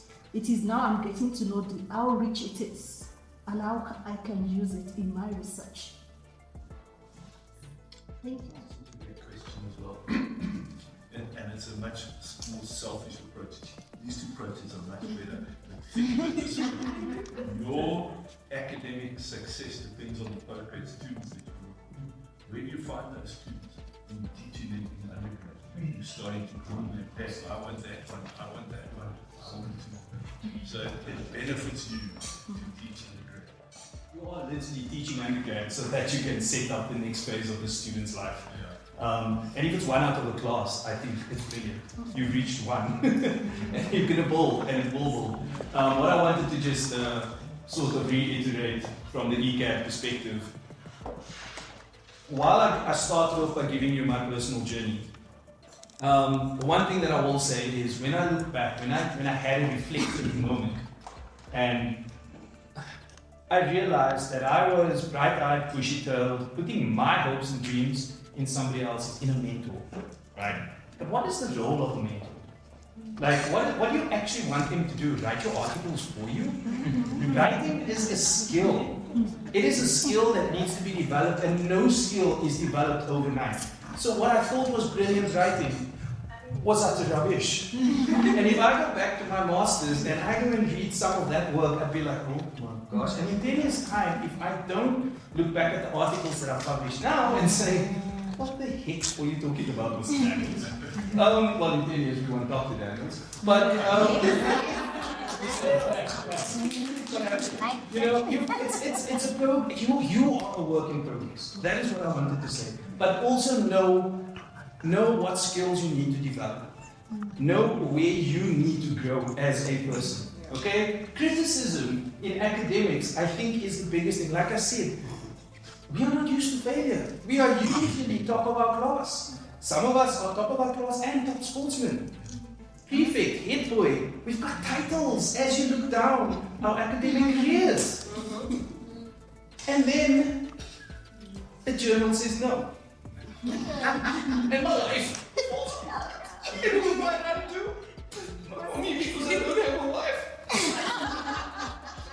So I go to my mom and I'm like, I don't know. But did they actually say no? So I want to come back to this part. Number one, did they actually say no? Or did they say, and number two, will you perish? Will you perish? Answer that question. Because at the end of the day, that is what we put the word perishing in by putting pressure on ourselves.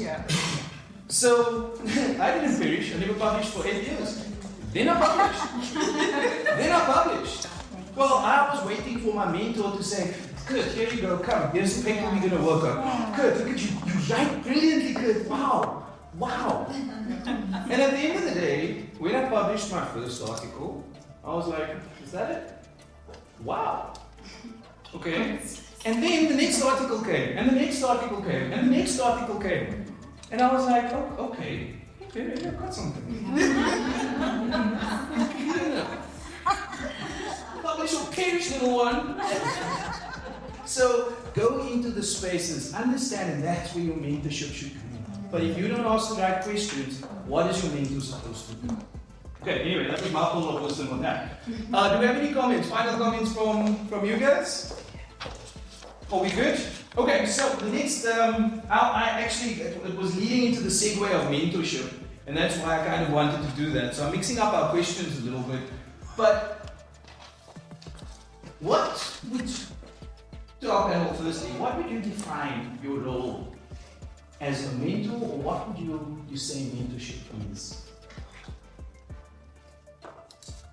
Should I go first? I want to start by saying, grey hair doesn't make good mentorship. We tend to think sometimes that, if you've been around before, then suddenly you become a brilliant mentor. And I don't think that's the case. So I've been working with the ECAD program since its inception, and we've always wanted to introduce mentorship. But it's been tricky, it's been difficult. And I've worked with universities in South Africa on mentorship programs and whatnot. And I'm getting a little bit jaundiced view of mentorship. We say it's the panacea to all our problems, all early career, just mentorship and then we'll be all right. It can work, it can be brilliant, but I don't think it's the answer to everything. And as I said, just because you're old and experienced doesn't mean you're a good mentor. I think it takes a certain set of skills. You've heard from my colleague, that leadership in academia is not an easy process. I mean, leadership anyway is not easy, but it's particularly here where freedom of choice and academic freedom is so important. It's really, really difficult. And yet it can be done. But it's the right person who does it.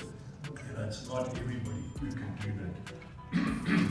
So I just want to put on the conversation this sort of balancing notion that mentorship is fantastic when it works, but there is a certain amount of chemistry that you need between mentee and mentor, and it's not just the panacea that solves every problem. I think to some extent that peer mentorship, helping each other, working in good groups, supporting each other. I think it was Nicole was saying earlier about her 4 PhD students they got together and now published each other. I think that's really powerful. But what worked, I would say, I wasn't part of it, but I would say because it worked for them. I mean, you had a group that understood each other. As opposed to some mentor coming in telling you what to do and how to do it and when to do it and whatnot, which almost doesn't blend well with an academic situation where it's about helping each other rather than telling people what to do when to do it. So that brings me on to coaching, which is a similar activity, but it's not necessarily mentorship in the sense that I've done it before, I know how it works, so you do what I tell you to do and it'll work for you. So coaching is much more, I come up with a solution and you hold me responsible that I do that solution. You know, it's a much more this peer sort of process. And then let me end by saying that when I finished my PhD, I gave my supervisor a gift. It was a box of red pens because he had used so much red.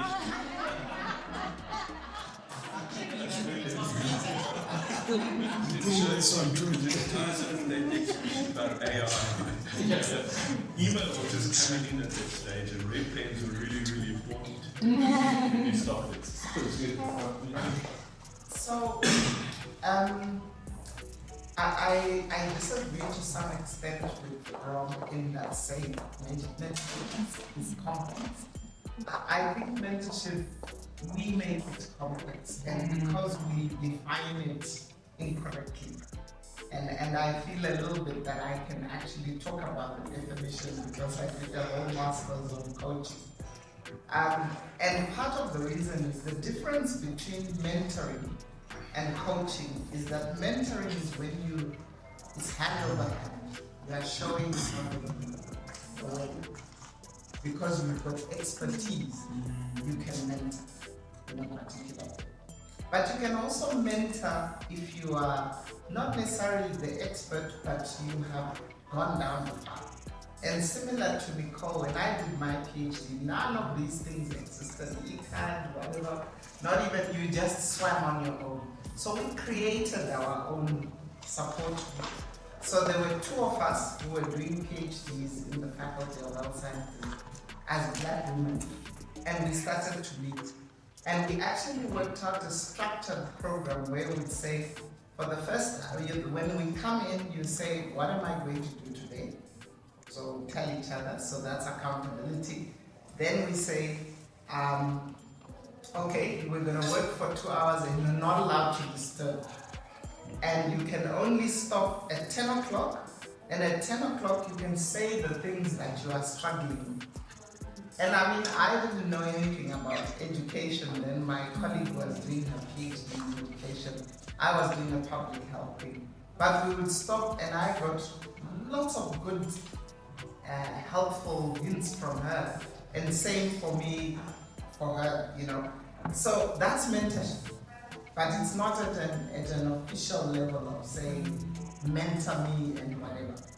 On the other hand, during the course of my journey as a PhD student, I needed to understand the statistical analysis that I was doing. So I went and looked for a statistician and I said, will you mentor me? And he would show me, this is how you should enter your data, this is how you should do it. There were no courses by the way those days. And he would show me what to do, and then he would say, go and do it.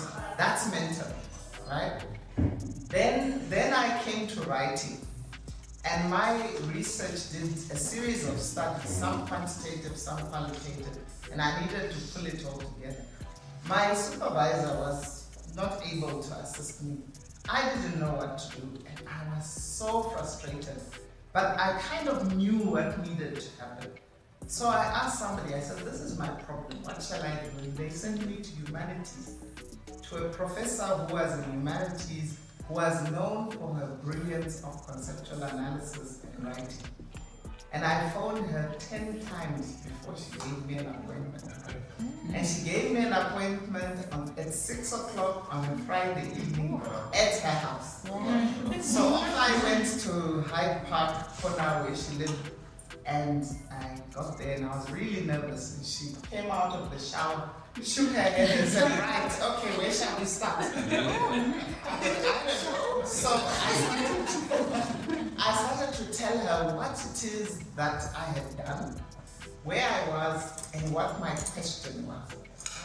I'm going to pause there and say, there's something we said earlier that you go and you ask for help. Sorry, this is fine. Oh. So, you know, you go to ask for help. You must not go empty. So I knew my story. Talked to her, and she sat there and she went, And then she started a series of questions. And then what about this? What about this? She was in coaching mode. She asked me question after question. And by question 10, I said, I now know what to do. And I said, I'm going to write it. Please, will you just look at it and tell me if I'm on the right track? And when I sent it to her, she just sent back brilliant. So I just want to illustrate the difference between mentoring and coaching. And coaching is an art that one has to learn. And everybody talks glibly about it. And it's not done properly. Mentoring, anybody can mentor as long as you have expertise. And as long as the person who's looking for a mentor comes with the right questions and the right materials, and they know what it is they want to be mentored about. So, I was going to say that I think that's a very big take-home message, especially on mentorship. In the idea that it's a word that is used broadly. Okay. One of the questions that a lot of students is like, but will I be provided with a mentor? So I'm applying for a job. Will I be provided with a mentor? Yeah, sure. Okay. You know what? Yes, this person. You can choose anybody in the department, really, but you know what? As your head of department, I will provide you with a mentor. Okay? It's not the head of department's job, is it? So mentorship can happen anytime, all of the time. Okay? But when you have a person in that role, and I think for me, everybody's familiar with a hat kind of principle. You know, some of you may be parents, and it's something out of psychology where it would be you're going to have to put on different hats depending on how you are going to manage a situation. We put all of this under mentorship, but mentorship it's only one hat. Okay, coaching is a completely different hat. So when it comes to my master students, I'm like, I'm friendly, I'm fun, I'm nice, I smile a lot, but you are going to cry. At least 3 times. The first time you are going to cry is because you are going to realize that your hopes and dreams are shattered. The second time you are going to cry is because you are going to be embarrassed about the first time that you cried. And the last time you're going to cry, we're going to cry together because you're going to be walking over the stage. So, literally I'll have some students coming back in and going like, this is cry number 2. And then when they go back and they go and read, because that's a different hat you have to put on. Okay, sometimes you need to nurture. Sometimes you need to coach. And coaching is not easy. Coaching means saying no. Coaching means this is honestly rubbish. This is not your best effort. And okay, I don't use those words with students, but what I'm saying is that's what a student hears, isn't it? You take that red pen and you draw that line through it. And some people do abuse the power, yes. But what about the question? Have you gone there with the right questions? Have you gone to this person and actually taken, I would literally supervise a student at a hospital and I will say, I can walk out of here because I have this knowledge, right? I need you to ask me the right questions. If you don't ask me questions, how do I know you are learning? I'm not there to put on a show for myself. Well, I am.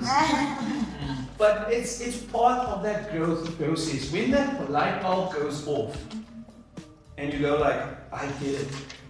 Because you actually understand what you are writing. If you don't understand what you are writing, you are going to be faced with a lot of rejection. But now when you own your material, when you get it and you're saying like, I'm writing because I understand, it makes sense. Don't write for somebody, write for you. Anyway, any other comments on mentorship? Any other people have experiences they'd like to share? It's a safe space.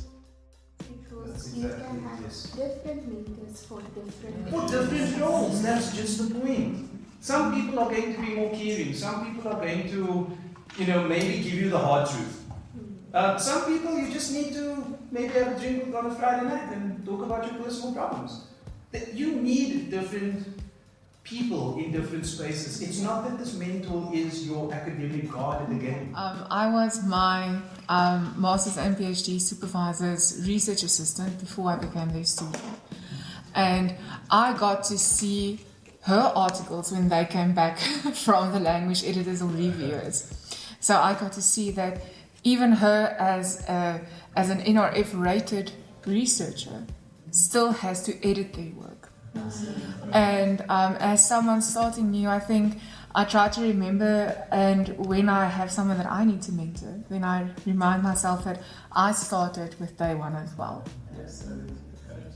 And I think we should not be too hard on ourselves in that sense. Anyone that's sitting here started with day one. She's a tough Scottish woman. She is that her feedback is not critique on you as a person. They are critiquing your work. And you can have a healthy friendship with your mentor outside work as well. It's actually better to have a friendship with them. But you shouldn't take it that personally if you get something back and it's red all over. But for that, you need to make sure that your mental health is on a good place. Expectations we place on other people and how they might receive that. There's a lot of people who want to be mentors because they just want to be and they want to be your lifelong mentor. And therefore everything you do will somehow be because they helped you. You can't avoid those people. Those people are probably everywhere, right? My solution to it has been to identify areas of mentoring that are time-based for myself. So if I need your help with something, I'll tell you, and I think I've done this with you before, Robin, I need help with writing a grant from this date to this date, and once I learned the things that I didn't know how to do, the mentoring agreement was over until the next No matter how much I ask you, please can I carry on? I got what I needed, right? and moved on. And that's worked for me. I don't know if it'll work. But if there's something specific you need in the short period of time, somebody's also more likely to be like, yes, I'll help you for the next 6 months more than, yes, I'll help you for the next eternity that you want to mentor you, right? That's called addiction. It's addiction. The second thing is about writing and about what you write. And one thing I learned early on is that every, and it might sound childish, but every paper has a hole. You just have to keep trying. You've already written it, right? So keep going, keep amending it, keep revising it, keep taking the comments. It's going to find a hole eventually. If you have committed to it, keep that commitment. The third is around expectations of your research. Not everything you write is going to be Lancet. Not everything you write should win an award or medal for the best or the biggest scientific breakthrough in your field. Sometimes you just need to write because you need to develop a skill. Or you need to write because, as was the case with my PhD colleagues, I was like, oh wait, I owe them a paper. We work together on their 3 now, I need to do my part as well. And that's okay as well. It's about the expectations you also put in yourself for your research. There's always going to be quality if you are dedicated to what you're doing and if you are patient with what you're doing. And sometimes the quantity comes by saying, hey, you know what, this is not going to the Lancet, it's going to, I don't know, South African, I don't want to say new journal, but something. But it's still a good journal, and it is, and forgive the saying, I know it's terrible, it's low-hanging fruit. Sometimes you have to do that. It's your career, you have to be strategic. You've got 6 months until probation ends and you need one more paper. Take the low-hanging fruit. No one is going to sit and say, oh, but it was rejected from the Lancet in your probation meeting. Or she should be professor because 3 papers were rejected by the Lancet. No. Be strategic and just manage your expectations in everything you do, including the people who work with. Your low-hanging fruit feeds you for the day. Even though the best fruit is right on top. But if you don't survive that day, how are you ever going to reach that top? So put yourself, eat more low-hanging fruit, get used to it, get that feedback, get the critique. I love whenever you submit an article to a journal, for peer review, for anything. One will come back with no comments, and another one will come back with 1,000,000 different comments. I'm like, I got no comments. Let's not talk about this one. Give me with 2. You know, and it's growth. It's perfect. Something a little bit more light-hearted. Does anybody from our crowd have anything that they would like to discuss? Anything you would want to get off your heart? Why is Kurt not married? Nobody has actually offered to meet me at 6 o'clock on a Friday evening. I think if there is an opportunity, it might be in how AI can be used. I'm not even sure if I should say this, but it's how I feel. In terms of workload management and in terms of supporting learning and teaching of our students. So AI is being used at some institutions very, very well to support learning and teaching by having tutoring available, for example, for students and that 24-hour systems that they need. I'm not there yet entirely. I would still worry too much about what the computer is telling the students to do.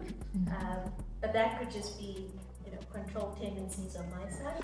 But I do think it's worth investigating, right? If there is a way that administrative tasks of academics could be handled efficiently by using or using these tools to help us, then why not? Do I think it will ever, replace research? No. Do I think we should be so scared of it that we tell our students if you use ChatGPT you're going to get 0 for the assignment? No, that's not realistic.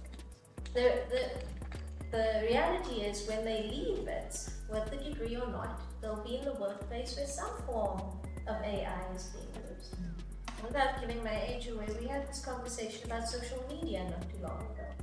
How we should be restricting social media. It's so bad, it's so terrible. Everyone's just going to use it for all the wrong reasons. And yes, they do, but they don't. And this tool, this pen, which I think of AI as, is the exact same thing. We have to take it as an approach of a tool. It's not a threat to academics. It's not going to take your job from you. It's not going to replace you in the classroom in front of students. The digital divide is far too large for us to fully embrace this, but also for us to ignore it. There's always going to be students who need a little bit more and who need a little bit less. There's always going to be parts of research we're good at and parts of research we're not so good at. Maybe the solution lies in where in the middle can AI be useful? Where can this tool make someone's life easier in some way? But by no means, and I've seen this, and Robin, you've seen this, Helen, you've seen this, all across the university, everyone's saying, no, we want to give the students 0 for using ChatGPT. That's cheating, that's plagiarism. But what we're not understanding is that students are using AI to better understand content. To make up for our failures in the classroom. Because we're not teaching them, AI is. And that's the only dangerous place I see us to be, Kurt, is maybe thinking that it will replace us and being over-reliant on it for certain things. It's a pen, to me. How we use it. Exactly. So that's why I talked about the red pen earlier. Now it comes in a form of online image, what's it, generative AI or something like that. It's the same. It's a tool. But I guess it puts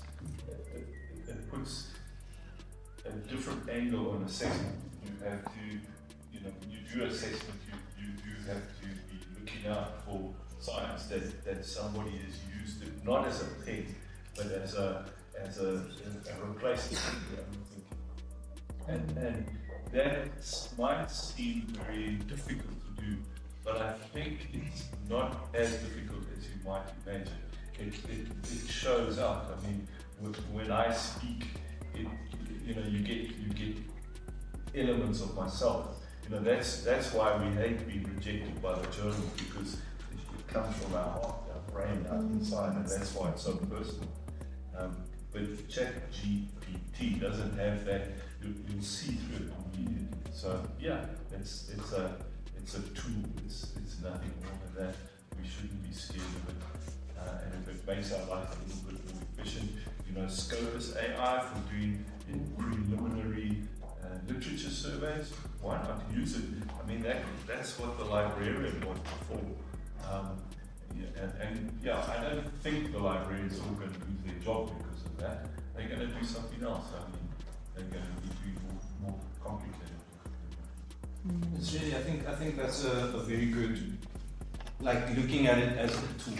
And the tool can either benefit you or not. So the tool, if you don't know how to use a hammer, you are going to be knocking a lot of fingers. Right? It's funny because my soccer coach, when I was about 6 years old, had a very dirty mouth, like a potty mouth completely. I mean, swearing at a bunch of 6-year-olds running around was not really. But I once went to him, he said, "Kurt, why are you playing like this?" I hated soccer. For a brown guy, I hated soccer. But everybody else was playing, so I decided to play. And I came to him and I said, "Coach, but maybe if I had better boots, I would play better." He said, "You are." So no, your boots, it doesn't matter how good your boots are. And that actually, it stuck with me to this day. It's the doctor's stethoscope principle. You know, we've got a lot of these things that we overestimate, we give too much time to, we give too much power to. But at the end of the day, it is a tool and it is part of everything else. AI will never replace creativity. That is the one human factor that we have that we cannot put into an algorithm. So what does that mean? It means you can learn how to use AI the way that it is being used now in a very good way. I've just used it for my scoping review. I'm using it as part of my thematic analysis. But it will never, it shouldn't replace who you are and you in that. So you can use it for ideas, you can use it for processing, for analysis, for everything else, that's fine.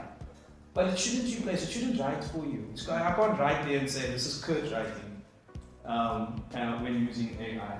So yeah, I think we, as lecturers, and I'm saying this because in my department, we've currently got the students are using ChatGPT, and it's so noticeable. We know they're using ChatGPT.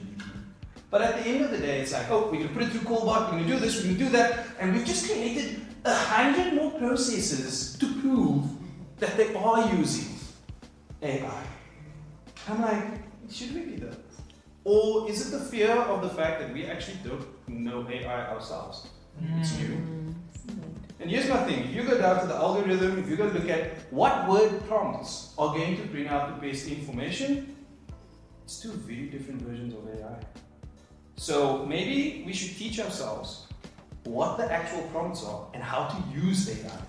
And then our students can benefit from processing, blah, blah, blah. Language issues, language, and if you're foreign, if you're not South African, if you don't speak English, if English is not your first language, there are lots of benefits. References, and it took some time. Of 60 references, only 5 were correct, by the way. We're incorrect. Only 5 were correct. What correct? Yes. And the other thing is engaged in inductive, counter-inductive, abductive, and deductive reasoning. AI could only give me a positive response to deductive reasoning. It could not engage with inductive, counter-inductive, and deductive, abductive. Either can I. But it's interesting because if you look at the search engines, most of the responses come from the global north, and if not all. And I always tell the course participants, perhaps look at this version of what AI has put forward, and how do you think you could improve it by critically analyzing and putting in your critical reasoning. And it's amazing because most of the time, ChatGPT could not answer the question that we were asking. So it's about how you design your courses, how you look at your assessments, and what it is you want your students to take away. And the very important aspect is that we want to conscientize our students by making them critical thinkers, out there, so that when they leave the university, they have these tools. And ChatGPT can probably only do 10% of that, and sensitizing and conscientizing your students about it, they get scared and they say, we'll use it as a guide, but that's it. But it's because you're teaching them how to use it and you're co-creating knowledge with them at the same time. So that's how I choose to use it, only because I use my academic agency. But what was important is that I combined my digital agency. I wouldn't be able to do it if I did not advance my agency. So I was alone, and then I worked with colleagues, and then we realized this is what we can do. And that's what being an early career academic is about. And I think colleagues on the panel try to sensitize us around that. That we are agents, but we're not agents on ourselves. We move to corporate agency, and then we become social actors. Then we're able to transmit this out there. And it's the same with ChatGPT as well. The reasoning is very important, but knowing how to engage with people. Brilliant answer. Absolutely. Absolutely. I think for me, we don't even know where we are with AI. We are at that stage of learning where we are consciously incompetent. And therefore, we need to move through the stages to get to conscious competence. And that's going to take research, it's going to take case studies, it's going to take trial and error, it's going to take further learning. And so I think what I know about AI right now doesn't deserve to be said in a public space. And my boss, our dean, has said everybody has to come up with a plan for AI, and I looked at my blank sheet of PowerPoint and thought, what? So I think that the first thing is that we've got to learn. And then we'll move into the other stages until we can use it. And the other thing I learned, because I've been doing a lot of reading, is that AI is a discipline itself. And so how can we just take it and start using it without understanding the fundamentals of that discipline? I think I'll stop. It's been a long morning, okay? The whole idea of this was to create a space to start a conversation. Not necessarily to get answers or to get, pearls of wisdom that's going to change our lives as early career academics. But if you don't have a plan within yourself to say, how am I going to get out of rated? It's nice to look at somebody and clap.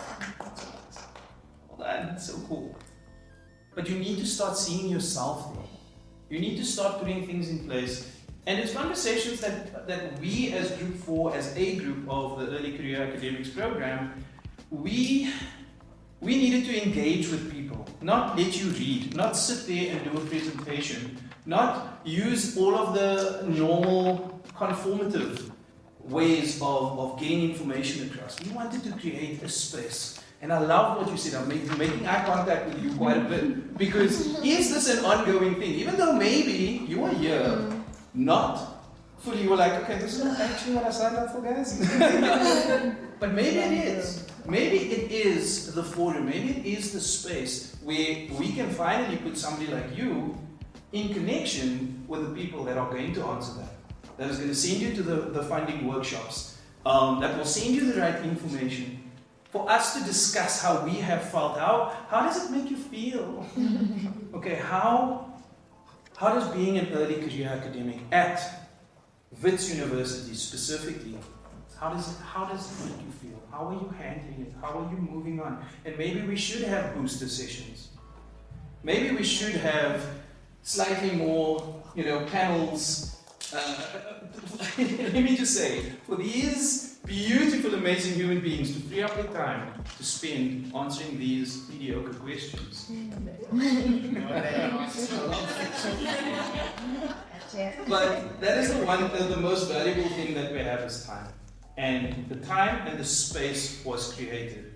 So before we do our final thank yous, and I call up whoever's left of Group 4 that's still here. Any final thoughts from our panel? Very quickly, I think everybody is tired, everybody has had a long day thus far. But any final thoughts from you guys? Just to say thank you for showing up and for availing yourselves this morning as well. I think, if nothing else, know that you invested in yourself this morning as well.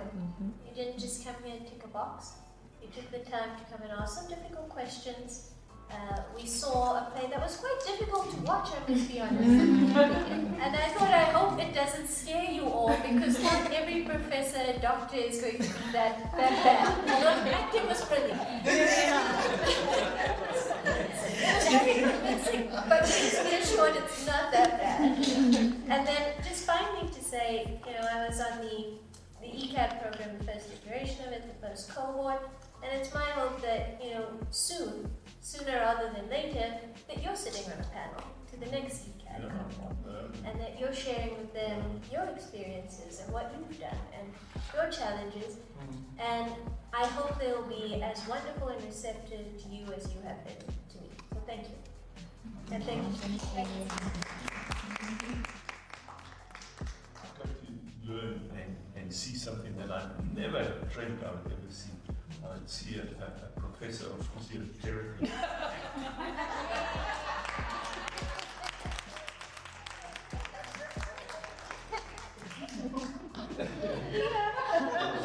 It made me nervous.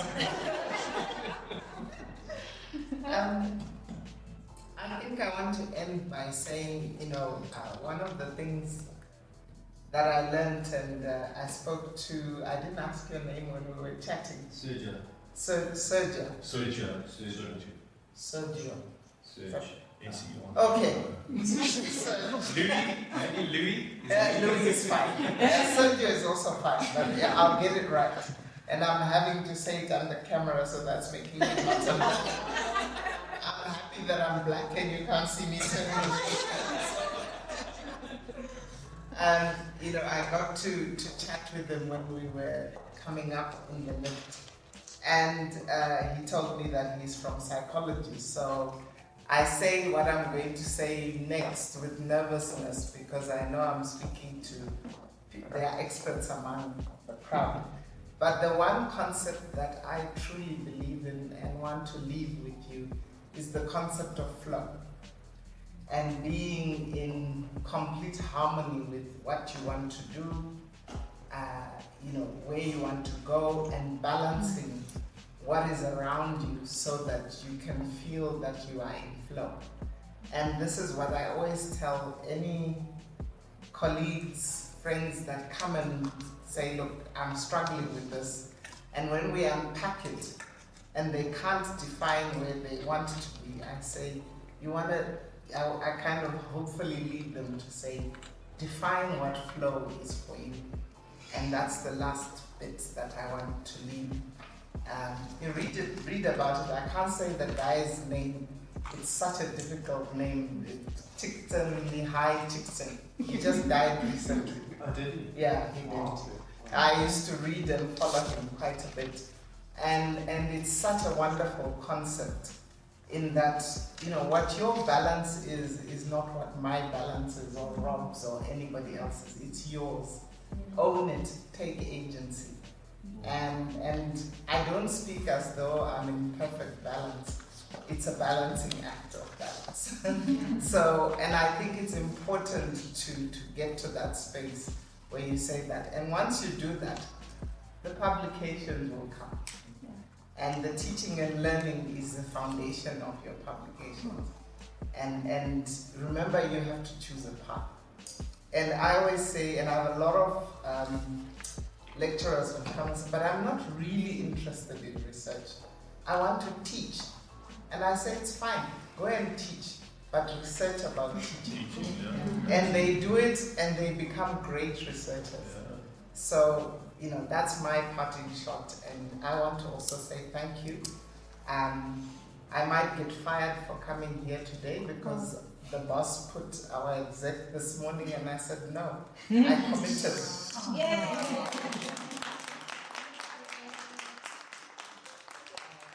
So, I didn't see a reply. I might see it.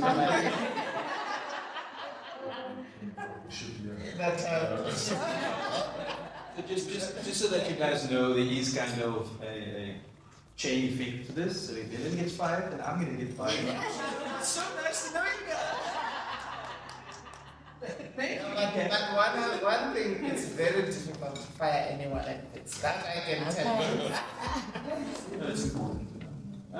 Yes, so before we let you guys go, can my group 4, please come up?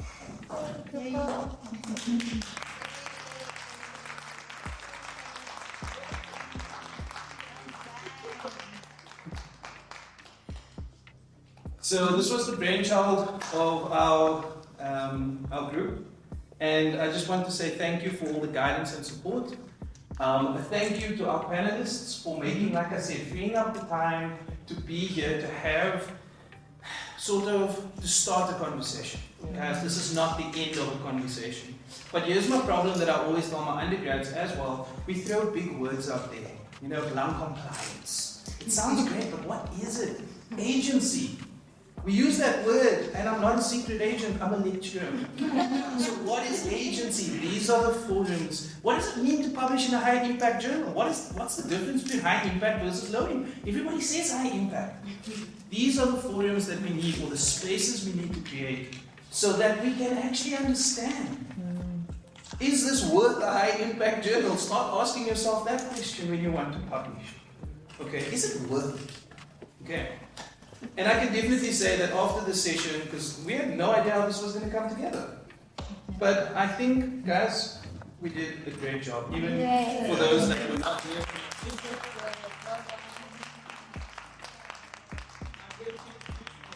We're going to say thank you to our panelists. I am Kurt Daniels, as I said, a lecturer in the physiotherapy department. I am Zolin Udala, a lecturer in translation and citizen studies.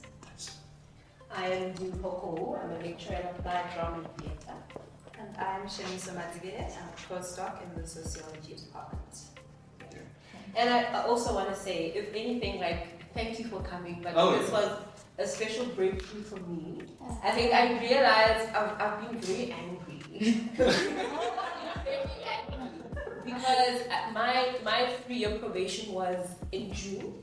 And in April, all those things that the professor was like, the academic, I only heard of for the first time in April. Sure. This year, and I had to collect things of over 3 years in a space of 2 months while trying to register for a PhD.